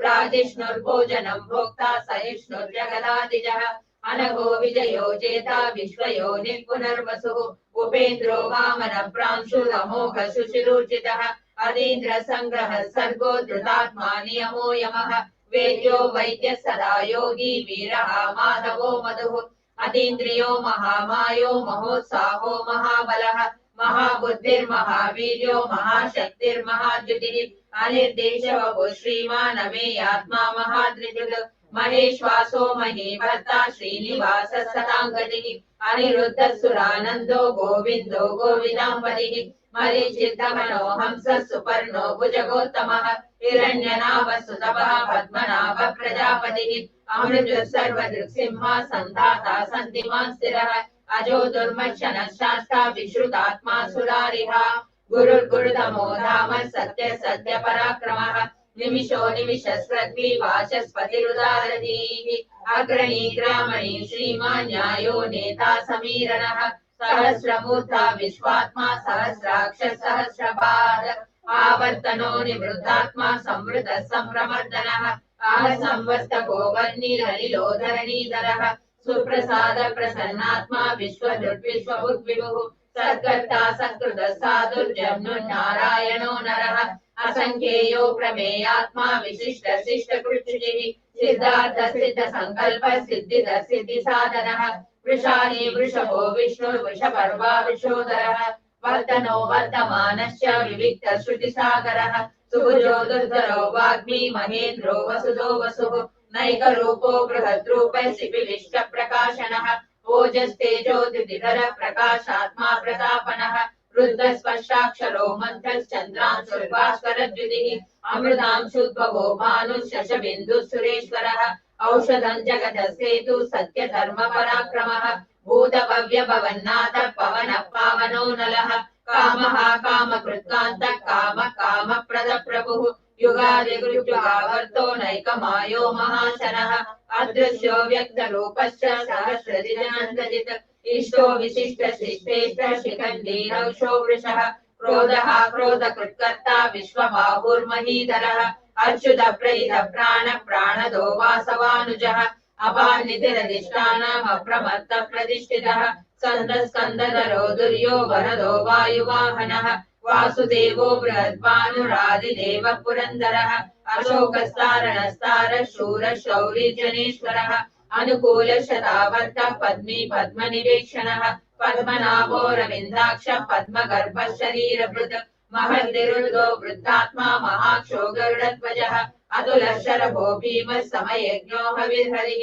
सर्वलक्षणलक्षण्यो लक्ष्मीवान् समितिञ्जयः विक्षरो रोहितो मार्गो हेतुर्दामोदरः सः महीधरो महाभागो वेगवानमिताशनः उद्भवः शोभनो देव श्रीगर्भ परमेश्वरः करणं कारणं कर्ता विकर्ता गहनो गुहः व्यवसायो व्यवस्थान संस्थान स्थानदो ध्रुवः परदिक् परमस्पष्ट दुष्ट पुष्ट सुभेक्षणः रामो विरामो विरजो मार्गो नेयो नयो नयः वीरशक्तिमतान् श्रेष्ठो धर्मो धर्मविदुत्तमः वैकुण्ठ पुरुष प्राण प्राणद प्रणव प्रदुः हिरण्यगर्भ शत्रुघ्नो व्याप्तो वायुरतोक्षजः रुदु सुदर्शन काल परमेष्टि परिग्रहः उग्र संवत्सरो दक्षो विश्रामो विश्वदक्षिणः विस्तारस्तावरस्तानुप्रमाणम् बीजमव्ययम् अर्धो नर्धो महाकोशो महाभोगो महाधनः अनिर्विन्नस्तविष्टो भूधर्मयूपो महामगः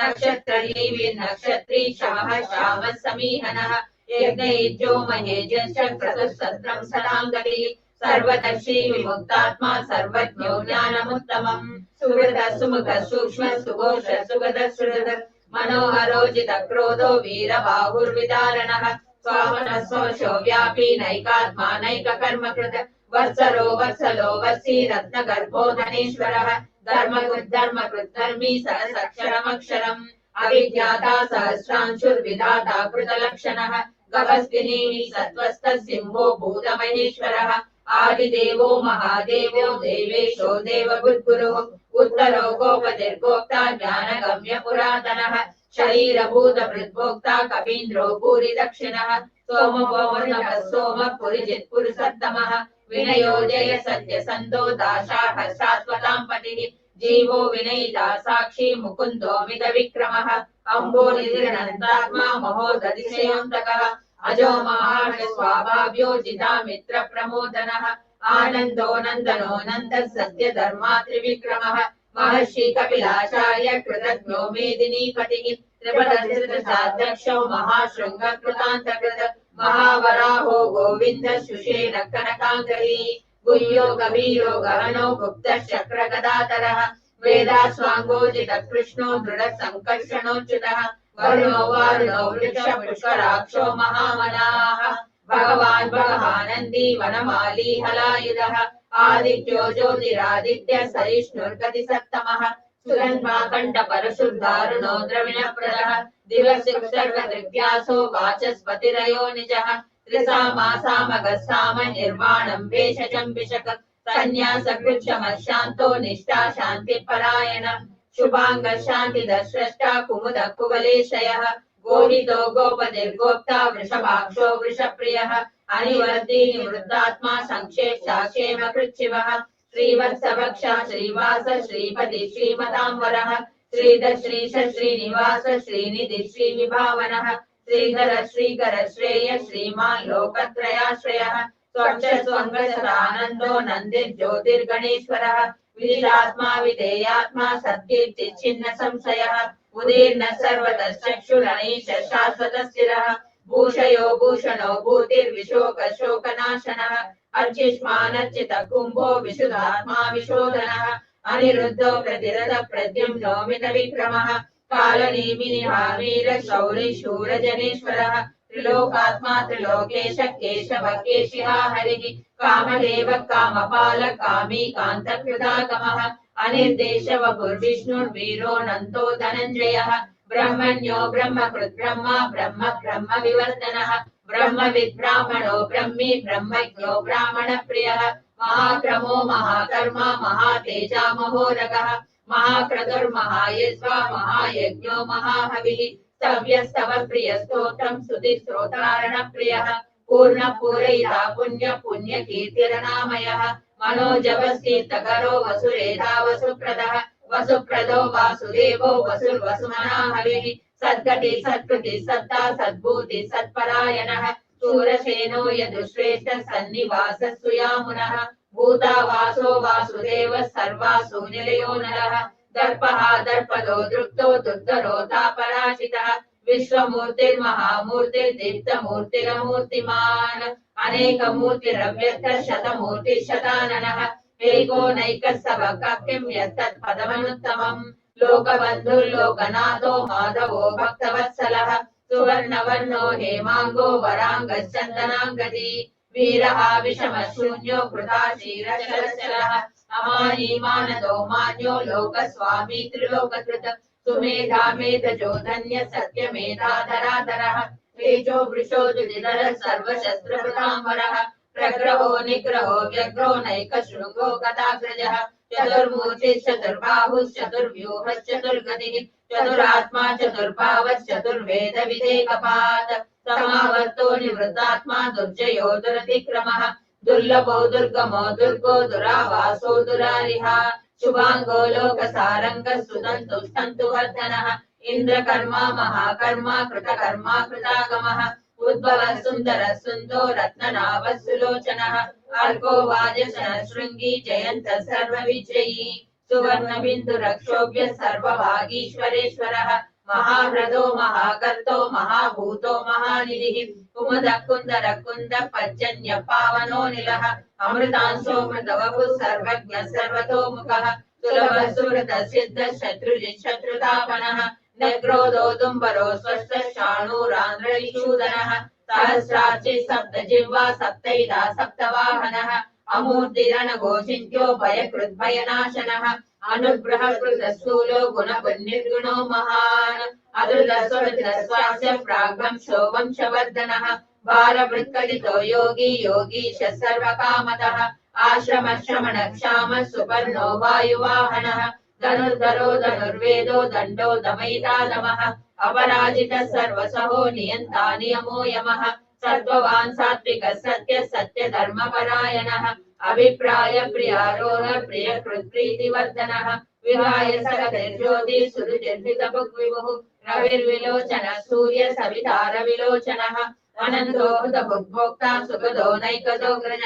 अनिर्विन्न सदामर्षि लोकाधिष्ठानमद्भुतः सनातनः कपिलः कपिरव्ययः स्वस्ति स्वस्ति कृस्वस्ति स्वस्ति भुक् स्वस्ति दक्षिणः अरौद्रकुण्डली चक्री विक्रम्योर्जित शासनः सप्तातिगः सप्तसः शिशिरः शर्वरीकरः अक्रूरपेशलो दक्षो दक्षिणः क्षमणाम्बरः विस्वत्तमो वीतभयः पुण्यश्रवणकीर्तनः उत्तारणो दुष्कृतिः पुण्यो दुःस्वप्ननाशनः वीरः रक्षणः सन्तो जीवनः पर्यवस्थितः अनन्तरूपोऽनन्तश्रीजितमन्युर्भयापः चतुरश्रो गवीरात्मा विदिशो व्यादिशो दिशः अनादिर्भूर्भुवो लक्ष्मी सुवीरो रुचिराङ्गदः जननो जनजन्मादिर्भीमो भीमपराक्रमः आधारनिलयो दाता पुष्पः सप्रजागरः ऊर्ध्वः सत्पथाचार प्राणद प्रणवर्पणः प्रमाणम् प्राणनिलय प्राणजीवनः तत्त्वम् तत्त्वविदेहात्मा जन्म मृत्युजरादिगः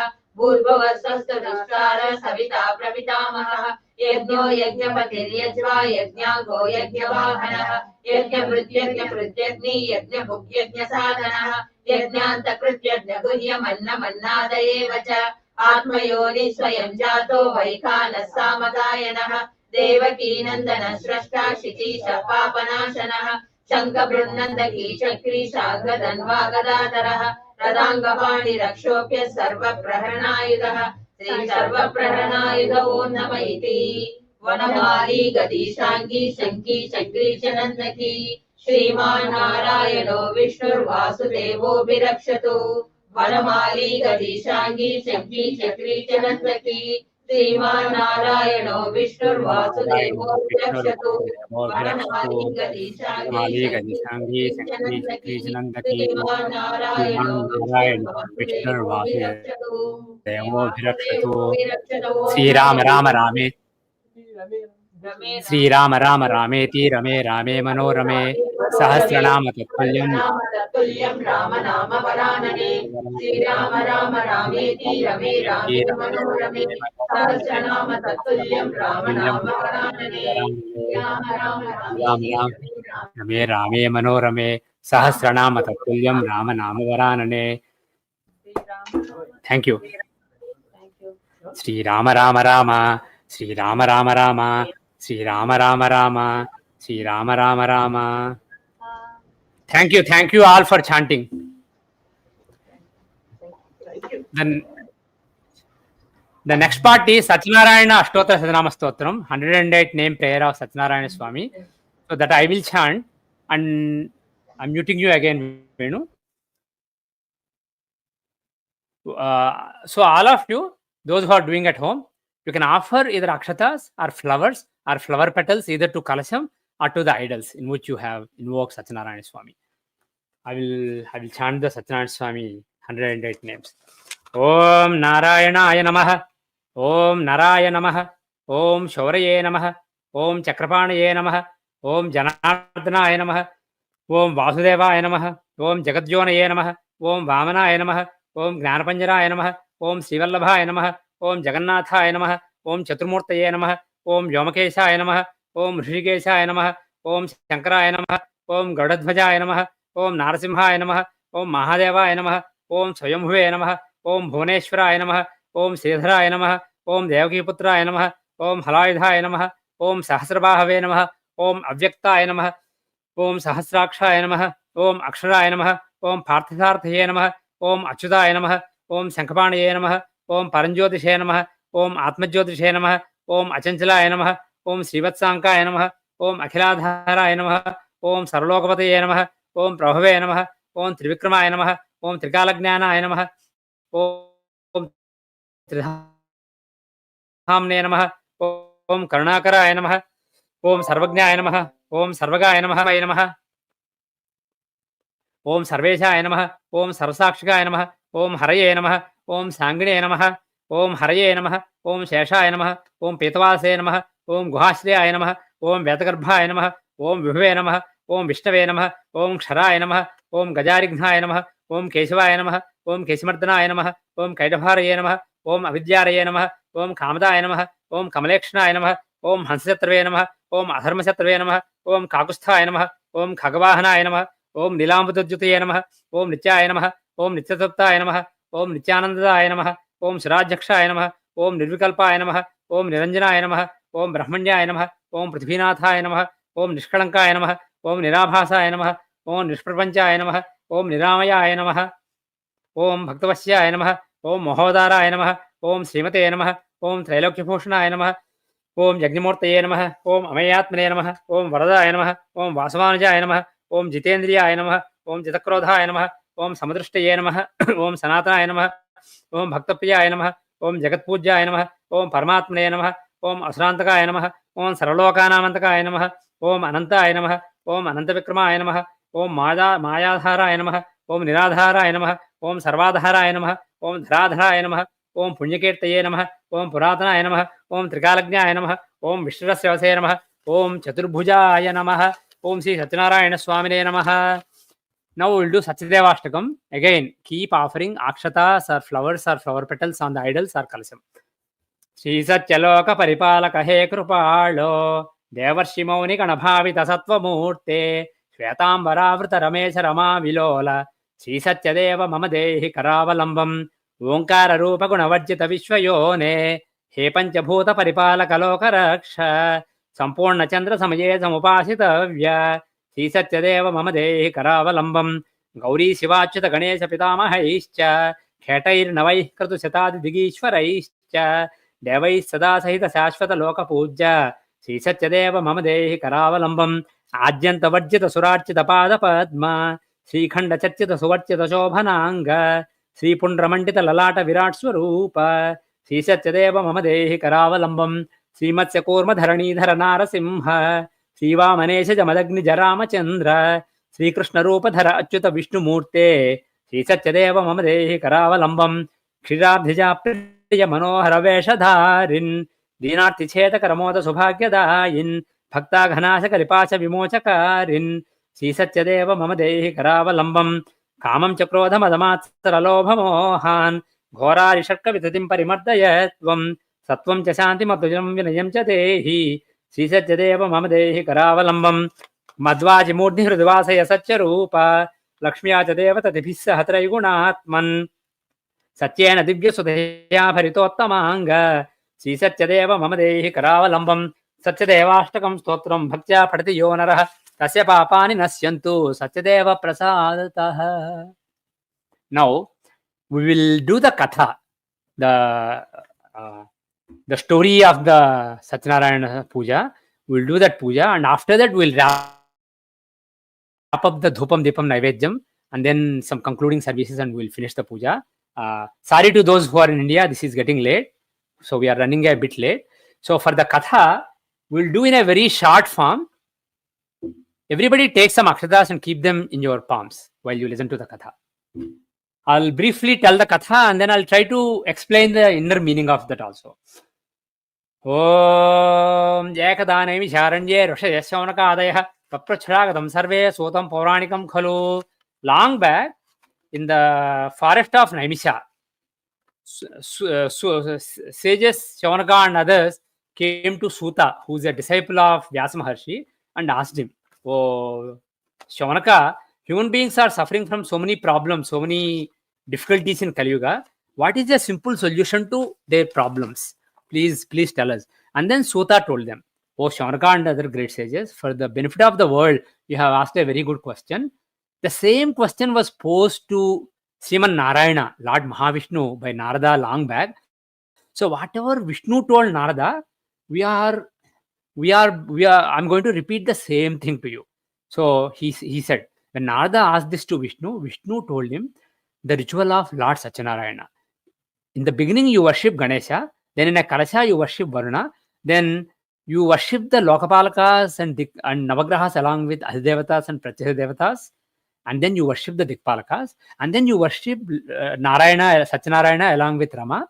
And the way you do this ritual was explained by Vishnu to Narada, and that was explained by Shaunaka to Suta to Shaunaka and other great sages. It is Sri Satyanarayana Sampradayam Prathamodhyayah. This is the first chapter. Now second chapter. Then the sages asked, Shaunaka and other sages asked, "Oh Suta, can you please tell us the stories of some people who performed this ritual and benefited?" Then Suta told them a story. Long back in the city of Kashi, there was an old Brahmin who was very knowledgeable in everything, but he was very poor and he was living in misery. And then Lord Satyanarayana took pity on him. He appeared in front of him in the disguise of another old Brahmin, and he told him about the ritual of Satyanarayana and told him, if you do this, you will get rid of your poverty and good things will happen to you. So that Brahmana, he usually every day he begged. He went for begging, and with the alms that he got, he bought some food and he survived that way. That day he did not eat. He fasted. With the money he got by begging, he got more money than usual, but he did not buy any food. He bought all the materials needed for the puja. He performed the puja and to the best of his ability, and the Lord was very pleased with his devotion, and his poverty was removed. He became very wealthy, and he lived happily ever after, and he reached Satyaloka at the end of his life. Then the sages asked, "Oh Suta, can you tell us some more stories? This is interesting." And sage Suta told him another story. When this old Brahmana in Kashi was doing Satyanarayana Puja, he started doing every month after that initial one. So when he was doing the puja, a person who lived by selling wood, he cut wood and he sold wood. He came and he saw the puja. He sat there till the end of the puja. He asked the Brahmin, "What is this? Why are you doing it?" He said, "This is Satyanarayana Puja. This is very auspicious in Kali Yuga." Then the wood seller said, "Can I also do it?" The Brahmana said, "Yeah, anybody can do it. People of any varna can do it. So you can also do it." So he wrote down the instructions and the mantras from the old Brahmin. He decided to do the puja next day. On the next day, he happened to go to a street having lot of rich people. So he got double the money he normally would get for selling his wood. So with the profits he got, he bought all the materials needed for the puja, and he performed the puja. He could not pronounce the mantras well, but to the best of his ability, he performed the puja, and the Lord was very pleased with his devotion. And he lived happily ever after. He was very wealthy and successful. He lived happily ever after, and he reached Satyaloka at the end of his life. This is Satyanarayana Swami Vratakhayam Dvitiyodhyayah. By the way, these stories are from Skanda Purana, Reva Khanda. The whole Satyanarayana Puja is explained in Skanda Purana. Then third chapter. Then the sages wanted some more stories. So Swata Mahamuni told one more story.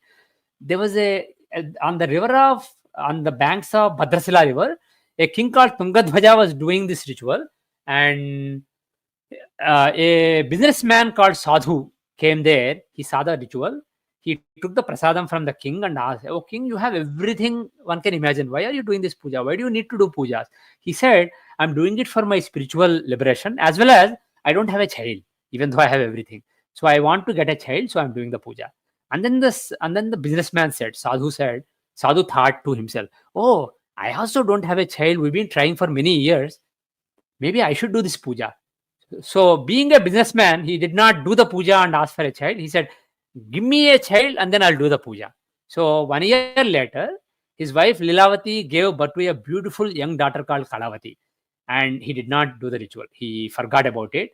A couple of decades later, his daughter was the marriable age, and they found a nice bridegroom for her, and they got her married. At that time, Lilavati the wife reminded Sadhu, the Vaishya, the businessman, "You took a vow to do a Satyanarayana Puja if we get a child. We have a daughter. She's even getting married. Why are you not doing?" He said, "Yeah, we'll do it. What's the hurry? We'll do it." And then a couple of years later, along with his son-in-law, he went to a faraway city called Ratnasanapuram, and he went with a lot of goods. He wanted to sell those goods which are more expensive in that city and get some goods that are cheaper there to his city. So he went there. They were resting on a river bank, and then what happened was the king Chandraketu was ruling that city, and his treasury was robbed by some robbers. The palace guards were running after them. So they were running with bags of money, with the palace guards running after them, with the soldiers running after them. They came to the river bank. They left the bags of money next to the businessman and his son-in-law, and they disappeared. And the soldiers assumed that these are the thieves. They took them to king. King did not give them any fair trial. He just put them in jail. Even back home, their own home was robbed, and Lilavati and Kalavati started living by begging. And one day, Kalavati came home late. She went for begging. Instead of coming in the evening, she came late in the evening after sunset. And then the mother asked, "Oh, Kalavati, why are you so late?" And then Kalavati said, "Oh, mom, a Brahmin was doing Satyanarayana Puja. I sat till the end of the puja and I took the prasadam. I got some prasadam for you also. Here it is." And mother took the prasadam, and then she remembered, "Oh my God, we took a vow to do this puja if you get a child. If we get a child and you are even married now, why didn't we do it? So maybe that is why we are being tested. We'll do the puja soon." She picked a good day in the next few days, and she decided to do the vratam. And the Lord became pleased. So he came in the dream of Chandraketu Maharaja, the king Chandraketu, who imprisoned the businessman and his son-in-law. And he told them whatever happened. He said, "These people broke a vow to Satyanarayana Swami. That is why I am testing them.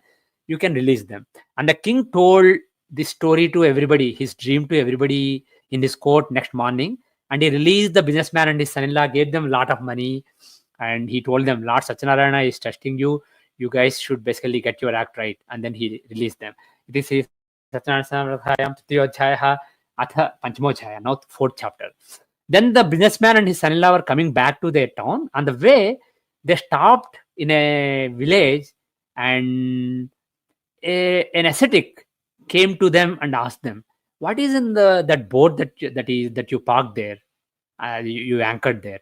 And then they said, "Oh, nothing except some grass, some junk, and some scrap metal. Nothing really useful," because they were afraid that he will steal it away.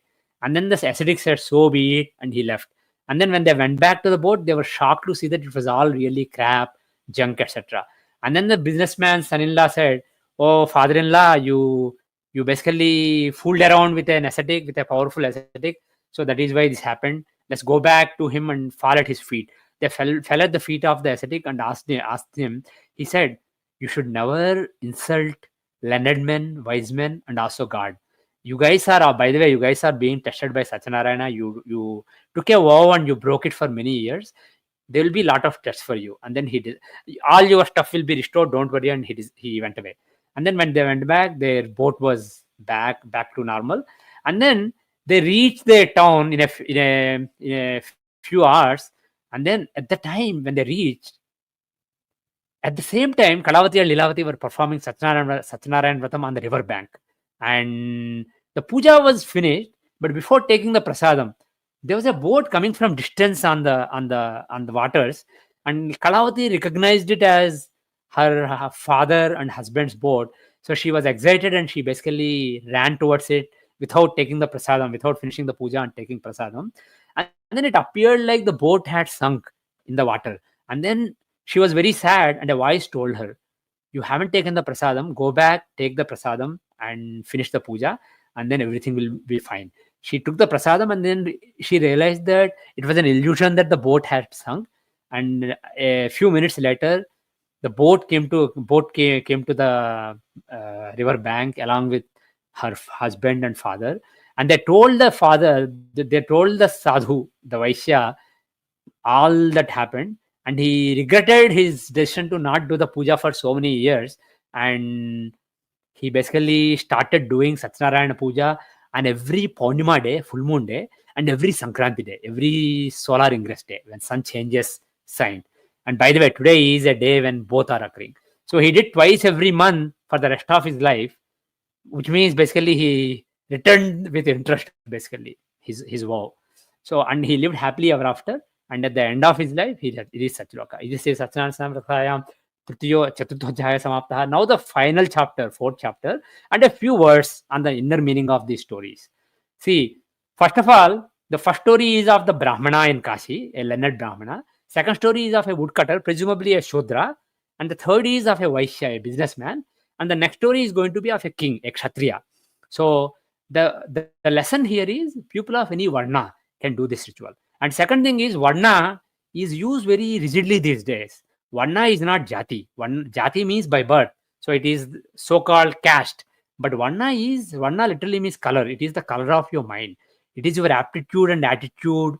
So, for example, Valmiki was born as a Shudra by birth, but he became a Brahmana and also a Brahmarshi. Same with Vishwamitra. He was born as a Kshatriya, but he became a Brahmarshi. So, your actions, your aptitude, the nature of your mind decides your Varna. It is basically an archetype. It is not Varna is not caste really. Caste is followed rigidly today, but in the old days it was very fluid. Varna was very fluid. It basically, you got the Varna of your father because whatever your father did, you'd like to practice that, but later your own Varna came out. And as Vishnu Sahasranama Stotra's Phalasruti says, Vedantago Brahmanashyat Kshatriyo Vijay Bhavet Vaishyo Dharasamradhasyat Shudra Sumavapniyat. So one who wants the knowledge of God, Vedanta, is Brahmana. One who wants might and power so that he can protect others in a dharmic way is a Kshatriya. One who basically pursues money to serve others in a dharmic way is a Vaishya. One who's serving all these is a Shudra. And most people, according to the definition in scriptures, are Chandalas today, not any of the Varnas. So anyway, so people of all four Varnas can do it, and they will get the results that are consistent with their own aptitudes, their own desires. Secondly, when the Brahmana wanted to do the ritual, he fasted and did it. So once you have the knowledge, you basically don't care about yourself. You care about God and you care about moksha. You care about spiritual progress. So you will even punish yourself to do it. So that is the nature of a Brahmana. When the Shudra did it, he went to a street having rich people and he got double the money. So when somebody of Shudra temperament does rituals or spiritual practices, the bar is lowered. God basically becomes happy easily and makes it easier for him. And if you are a Vaishya, you basically look at profit always. You are basically haggling, you are negotiating. So make sure that you don't reflect that attitude in puja also. Basically, don't negotiate with God. Don't try to basically get the better of God. So that is the lesson for Vaishyas. And finally, Kshatriyas, because they pursue power and might and try to protect others around them, there may be naturally some ego, some ahankar. So they basically should make sure that that ahankar doesn't come into play when dealing with God. You have to be really humble with God. You can't really think that you're great. So that is the lesson of the coming story. So 5th chapter. Long back, a king called Tungadhvaja went for hunting in the forest. And at the end of the day, as sun was setting, he basically wanted to get back to his tent. And on the way, he found that under a banyan tree, a few cowboys, a few gopalas, basically people who were cowherd people, they were basically doing a puja, and they came with a lot of humility to king and said, "We just finished the Satyanarayana Puja. Oh king, here is the prasadam for you." And the king looked at their puja. It was all, the idols were made of mud, clay, and the vessels that they used were all made of clay, and the prasadam also was made of very low quality wheat.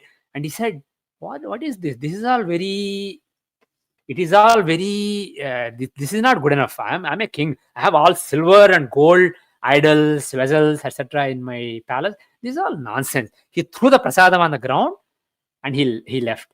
And the Lord wanted to teach me a lesson. And when he went back to his city, all his enemies got together and surprised him by attacking, and he was not well prepared. So he lost his kingdom, he lost all his wealth, and he basically ran away from he was in exile. He went back to the forest, and then he repented. Aha, what a fool I am. I insulted the puja of those poor people because it looked poor. How does it matter whether you use a clay pot or a golden vessel? The shraddha, the devotion is important. What a fool I am.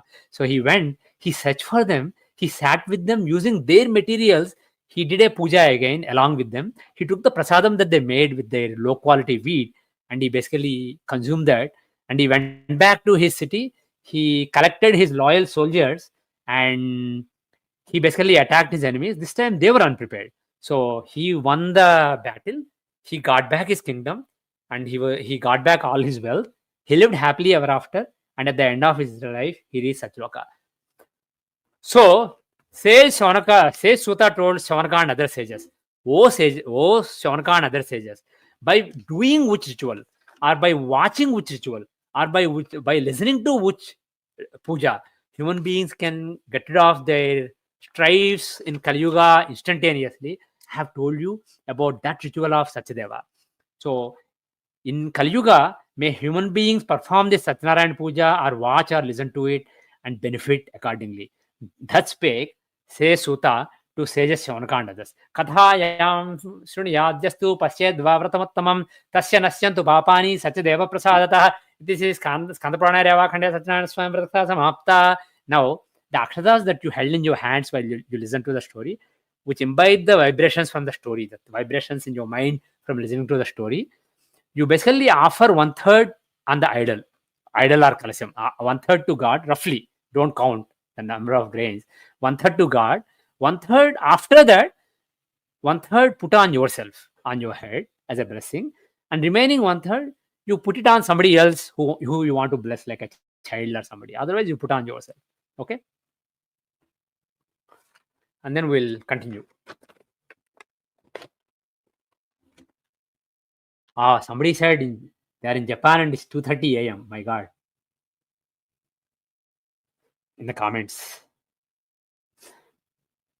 So after you put the akshadas, everybody come back to the pitha doing the puja, and we will continue the puja. We'll finish up the remaining Shorshopjar puja. First dhupam. By the way, the dhupam that you lit earlier, the incense stick, would be over by now. So please light an incense stick again. Light a new incense stick. It is so long since the last time we used it, so it definitely must have been over. Om Yat Purusham Vyadadhu Katidhavya Kalpayan Mukham Kimasya Kaubahu Kavurupada Uchete Dasangam Gugulupedam Sugandham Samanoharam Dhupam Grahana Devesha Sarvadeva Namaskruta Om Namo Bhagavate Satyadevaya Sri Rama Sahita Satyanarayana Swamine dhupam aghrapayami. Dhupam. So show the incense stick, everybody. Show it 3 times in front of the Kalasham or idol. Somebody is asking in the comments what is Naivedyam. Naivedyam is a food that you offer to God. And there is a specific food that was recommended in the manual as well as my instructions. If you have it, you can offer it. Otherwise, some fruit. And it's coming. I'll explain. Next, Deepam. So the lamp, hopefully your lamp is still on. You are hopefully adding some.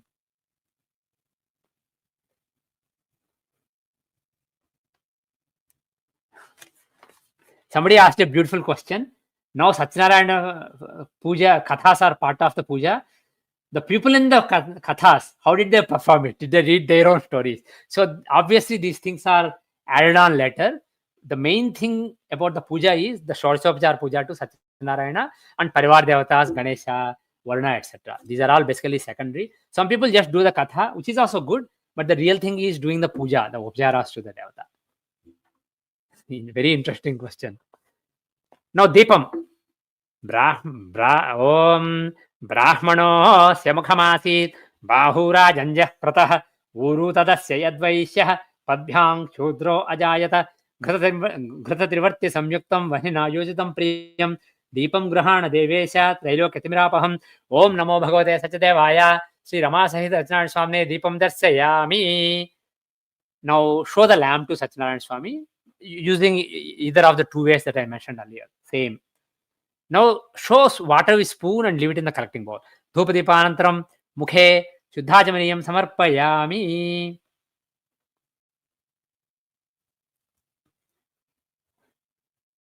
Now Naivedyam. So I mentioned the special prasadam recommended in the scriptures. If you made it, bring it. And any other food you made that you want to offer to God, please bring it. Or just any fruits. Just one raisin is also enough. So put the food in front of Swami, and you just show it a few times to God, and imagine that he has consumed it. The ethereal essence of Satyanarayana in the idol has consumed the ethereal essence of the food. And I'll read the mantra. Chandra manaso jatah chaksho suryo ajayata mukhadindraschagnischa pranad vayurajayata rajannam sopa samyuktam sakajosha samanvitam घृतभक्ष्य समायुक्तं नैवेद्यं प्रतिगृह्यताम् ओम नमो भगवते सत्यदेवाय श्री रमा सहित सत्यनारायण स्वामिने नैवेद्यं समर्पयामि. Offer the naivedyam and take the and keep it aside and make sure that you eat it later and also give it to others. Now dakshina tambulam, just like earlier, a coin, a fruit, a flower, and if you have a betel nut, all of them together. If you have a betel leaf, you can put it on betel leaf. Otherwise, no need for betel leaf. Om nabhya asid antariksham srishnodjau samavartata padbhyam bhumirdishasrotrat tatha lokam akalpayan pugi phalaisa karpure nagavalli yutam mukta jona samayuktam tambulam pratigarhatam tambulam samarpaya dakshina tambulam samarpayami.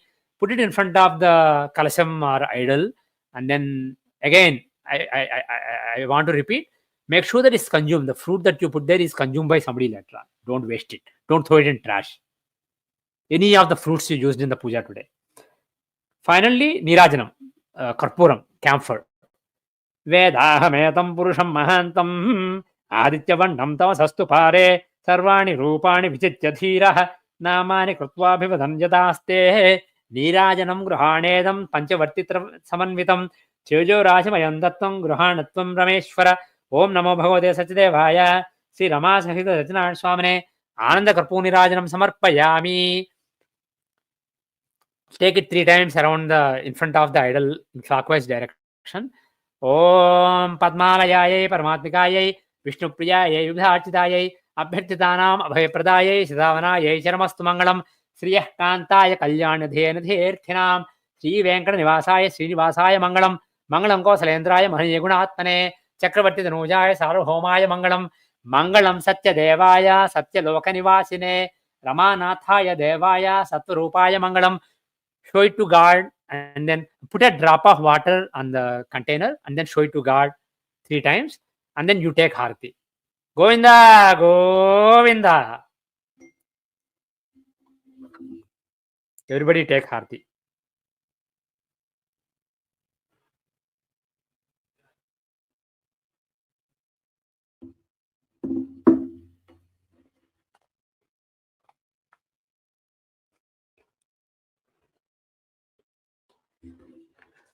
Somebody requested the materials page. If you go to vedikastrology.org, click on spirituality, there is a Satyanarayana Puja.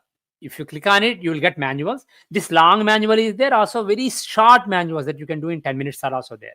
So you can download the manuals. And also one point my wife made is stories make people more comfortable to relate, and also give them confidence that puja is available to them. So basically, instead of a long puja, just reading the story is useful to some people. So that's a good point. They imbibe the essence of the puja. Now, mantra pushpam. Take a flower if you have still, or a flower petal or akshadas. And normally for mantra pushpam, people stand up, but it's not really necessary. You can sit and do mantra pushpam also.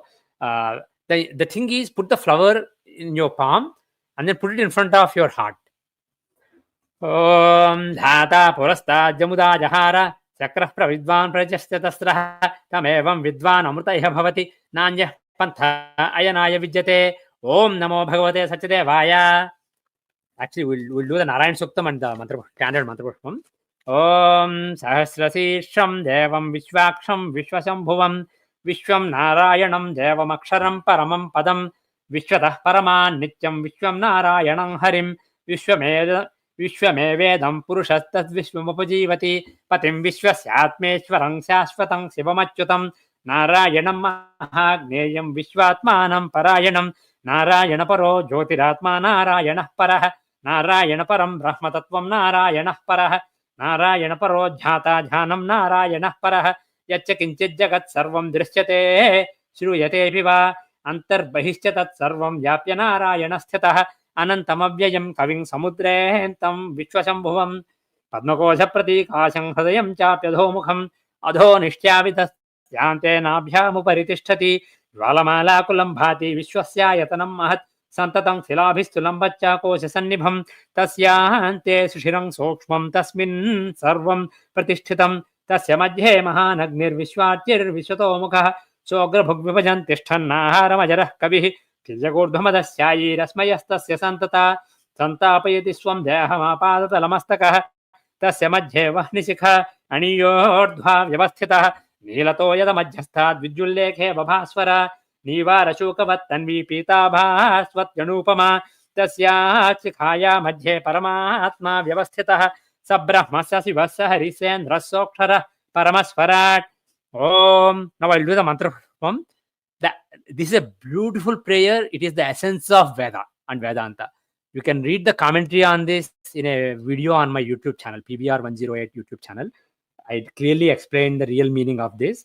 Om Yopam Pushpam Veda Pushpavan Prajavan Pashuman Bhavati Chandramava Apam Pushpam Pushpavan Prajavan Pashuman Bhavati Ya Evam Veda Yopam Ayatanam Veda Ayatanavan Bhavati Agnirva Apam Ayatanavan Bhavati Yogne Rayatanam Veda Ayatanavan Bhavati Apova Agne Rayatanam Ayatanavan Bhavati Ya Evam Veda Yopam Veda Ayatanavan Bhavati Vayurva Apam Ayatanavan Bhavati Yo Vayo Rayatanam Veda Ayatanavan Bhavati Apo Vai Vayo Rayatanam Ayatanavan Bhavati Ya Evam Veda Yopam Veda Ayatanavan Bhavati Aso Vai Tapannapam Ayatanavan Bhavati Yo Mushyatapata Ayatanam Veda Ayatanavan Bhavati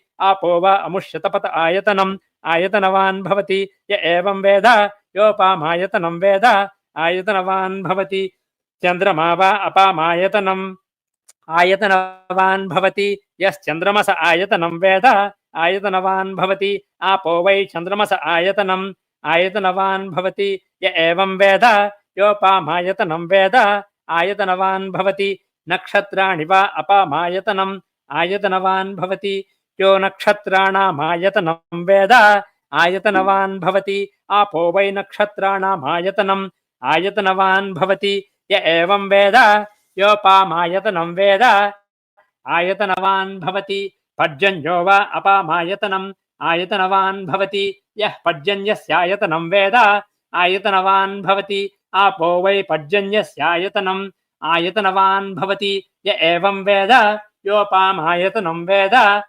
आयतनवान् भवति संवत्सरो वा अपामायतनम् आयतनवान् भवति यत्संवत्सरस्यायतनं वेद आयतनवान् भवति आपो वै संवत्सरस्यायतनम् आयतनवान् भवति य एवं वेद योऽप्सुनावं प्रतिष्ठतां वेद प्रत्येव तिष्ठति ॐ राजाधिराजाय प्रसह्यसाहिने नमो वयं वै श्रवणाय कुर्महे समे कामान् कामकामाय मह्यं कामेश्वरो वै श्रवणो ददातु कुबेराय वै श्रवणाय महाराजाय नमः ॐ तद्विष्णोः परमं पदं सदा पश्यन्ति सूरयः दिवि वचक्षुराततं तद्विप्रासो विपञ्जवो जागृवां सस्समिन्धते विष्णोर्यत्परमं पदम् ॐ ऋतं सत्यं परं ब्रह्मपुरुषं कृष्णपिङ्गलम् ओध्वरेतं विरूपाक्षं विश्वरूपाय वै नमः ॐ नारायणाय विद्महे वासुदेवाय धीमहि तन्नो विष्णुः प्रचोदयात्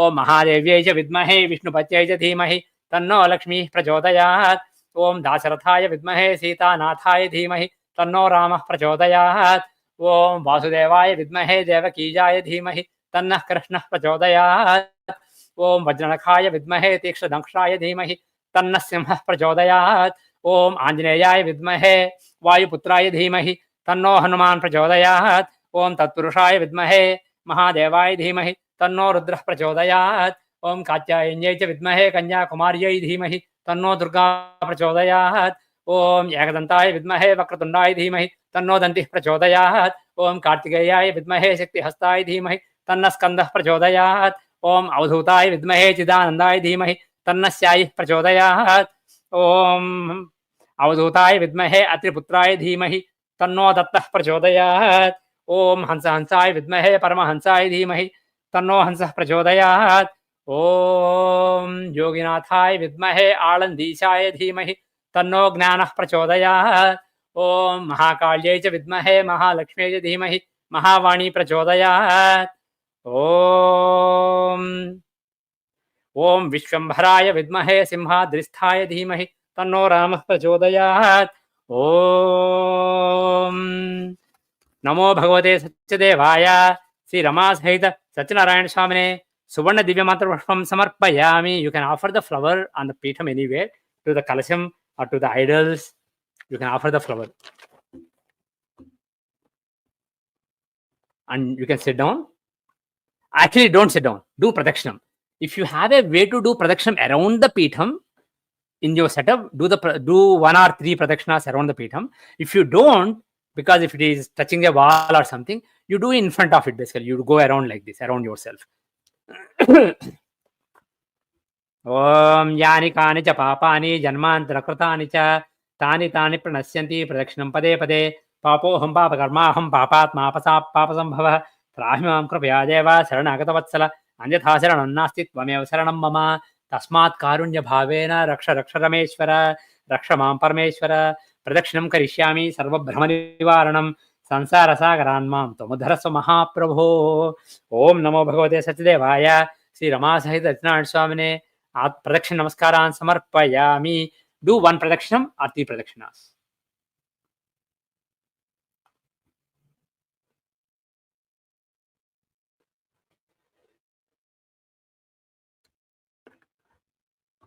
Now we are done with the extra 16 upacharas. After the pradakshinam, everybody can sit down. We'll do a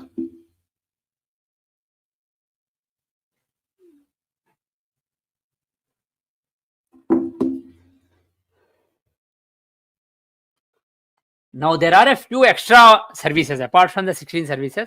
A couple of extra services that are normally done to Satyanarayana Swami, like singing a song, doing a dance. We'll do a small. Yeah, you can. My wife is chatting. You can do pradakshina wherever you are. You don't have to go around if you can't go around the pitham. So Om Namo Bhagavate Satchadevaya. Sri Rama Sahita Satyanarayana Swamine Chhatram Samarpayami. Chhatram is basically an umbrella kind of structure that emperors used to basically have on top of them. So just put your hand on the idol and say Chhatram Samarpayami. Om Namo Bhagavate Satchadevaya. Put your hand on the top of the idol. Chhatram Samarpayami. Om Namo Bhagavate Satchadevaya. Chamaram Vijayami. Chamaram is a plume that basically when somebody is relaxing, you basically fan them with a plume. You can take a flower and wave the flower around the god. Chamaram Vijayami. Basically, these are the royal services. Om Namo Bhagavate Satchadevaya. Sri Rama Sahita Satyanarayana Swamine Geetam Sravayami. Lakshmi, do you want to sing a small song, prayer, a few lines? క్షీరాబ్ది కన్యకకు శ్రీ మహాలక్ష్మికి నీరజాలయమునకు నీరాజనం నీరాజనం నీరాజనం.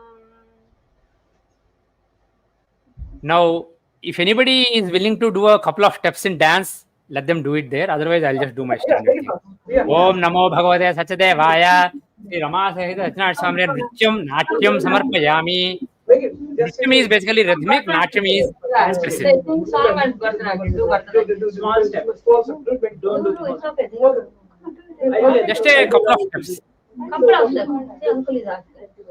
Good, good, good. Excellent. Good job, yeah. Excellent. Nice. Good. Good job. Good job, yeah.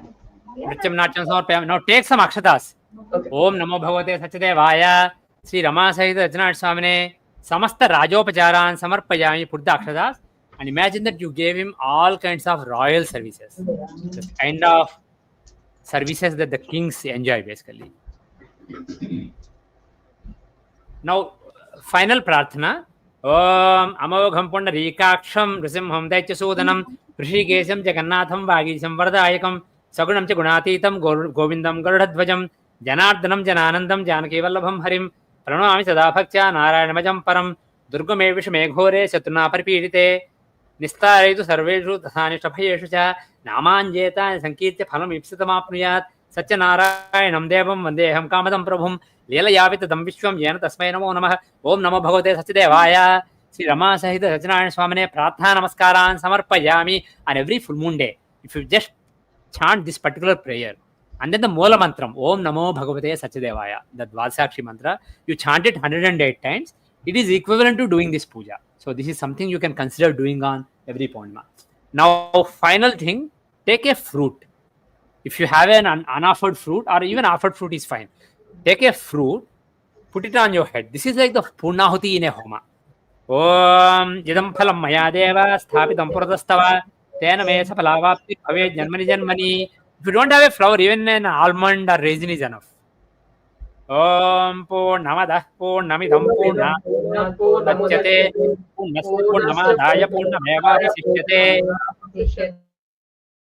Om Namo Bhagavate Satchadevaya. Sri Rama Sahita Satyanarayana Swamine Purna Phalam Samarpayami. Put it in front of the kalasam or idol and later make sure that you eat it.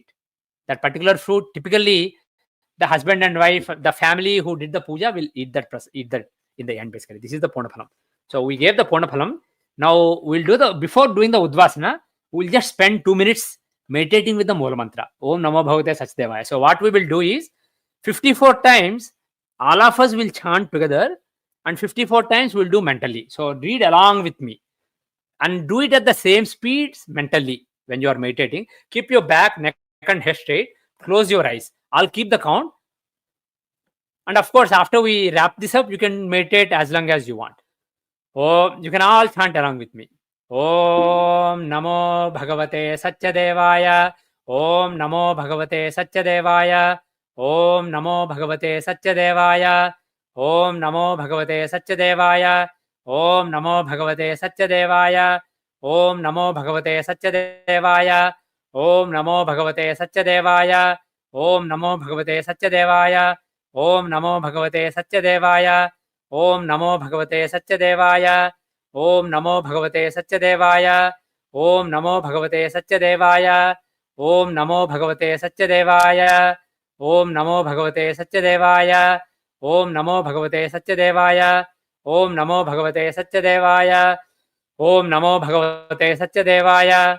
Om Namo Bhagavate Satyadevaya. Om Namo Bhagavate Satyadevaya. Om Namo Bhagavate Satyadevaya. Now with the same speed, let's all do mentally.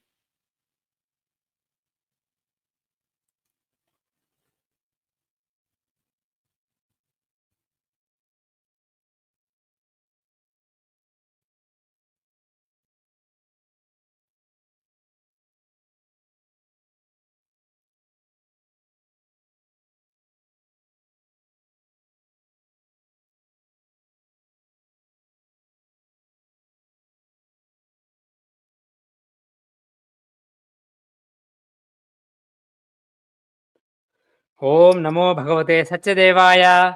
Om Namo Bhagavate Satyadevaya. So after you do a puja, try to meditate with the main mantra at the end of the puja silently. It will be very beneficial. It will let you absorb the benefit of the puja better. So we are done. We'll do Udwasana now. We'll call the gods back from the idols. Om. And those of you who want to keep the gods on the Pitham and do maybe another simple Panchopachar Puja or Shorsopachar Puja later on, and then do Udvasana by themselves, you can skip this step. And those who want to do Udvasana, you can do. Actually, before that, we'll do that. Om Asmad Murte Sri Mahaganapatim Yathasthan Murti Prasthapayami. Show the Ganapati and call him back. And then throw the idols and the Kalasam for Satyanarayana. Om Ganeshad Lokapalak Devatan, Adevata, Prajadevata, Aditad, Nagraha Devatan, Indraj, Dexbalak Devatan, Yathasthanam Murti Prasthapayami. Now Satyanarayana. Om Asmat Kalashat, Asman Murte Sri Rama Sahita Satyanarayana Swanam Yathasthanam Hruti Pratisthapayami. Om Yagnena Yagnama Ejanta Deva Tani Dharmani Prathamanyasan Tehanakam Mahimana Sachante Yatra Purve Sadhyasanti Deva Sri Rama Sahita Satyanarayana Swanam Yathasthanam Hruti Pratisthapayami. Now the husband take akshadas at the tip of your fingers. See, these akshadas are symbolic of the karma that you did. So after you wash the akshadas away, you basically don't think that I did this puja. God used you as an instrument to do the puja. God did it through you. Put the akshadas at the tip of your fingers and put your palm on top of the collecting bowl, and with the spoon take some water and wash it, the wife, or you can do it yourself. Om Mantrahinam Kriyahinam Bhaktihinam Rameshwara Yat Pujitam Maya Deva Paripurnam Tadastute. Om Yasya Smritya Cha Namokya Tapah Puja Kriyadishu Nyonan Sampurna Dhanyadi Sajjo Vande Tamachyutam. Mantrahinam Kriyahinam Bhaktihinam Rameshwara Yat Pujitam Maya Deva Paripurnam Tadastute. Prayashchittanya Heshani Tapah Karmatmakani Vai Yani Desham Asheshanam Sri Krishna Smaranam Param. Sri Krishna Krishna Krishna Sri Krishna Krishna Krishna Sri Krishna Krishna Krishna Kayena Vacha Manasendriyairva Buddhatmana Va Prakrute Swabhavat Karomi Yajjat Sakalam Parasmai Narayanaayeti Samarpayami. Om Tatsat Sarvam Sri Krishnarpanamastu. Loka Samasta Sukhino Bhavantu. Sarve Jana Sukhino Bhavantu. Yavad Bhumandale Sanatana Dharmo Vardhatu. Om Shanti Shanti Shanti. We are done with the puja. And anyone interested in Homa, you can download some Homa manuals here, easy, simple manuals that you can do in 5-10 minutes. And thank you very much for taking part in this puja. For some of you, it is very late in the night, like 3 a.m., more than after 3 a.m. Thank you very much. I hope that you enjoy the puja. And this video will be available on YouTube later. So you can actually follow the video and you can do a puja again whenever you want. And at that time, you can pause, you can rewind, etc. Thank you very much. And have a blissful rest of the day. Thank you very much.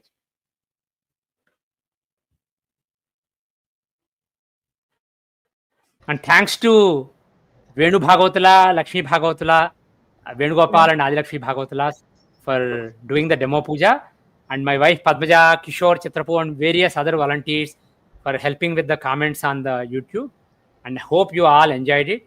And please consider doing this puja either this long or maybe in a shorter form using the manuals on vedicastrologer.org in future. And thank you very much again. Thank you for part in the puja. Namaste. Thank you.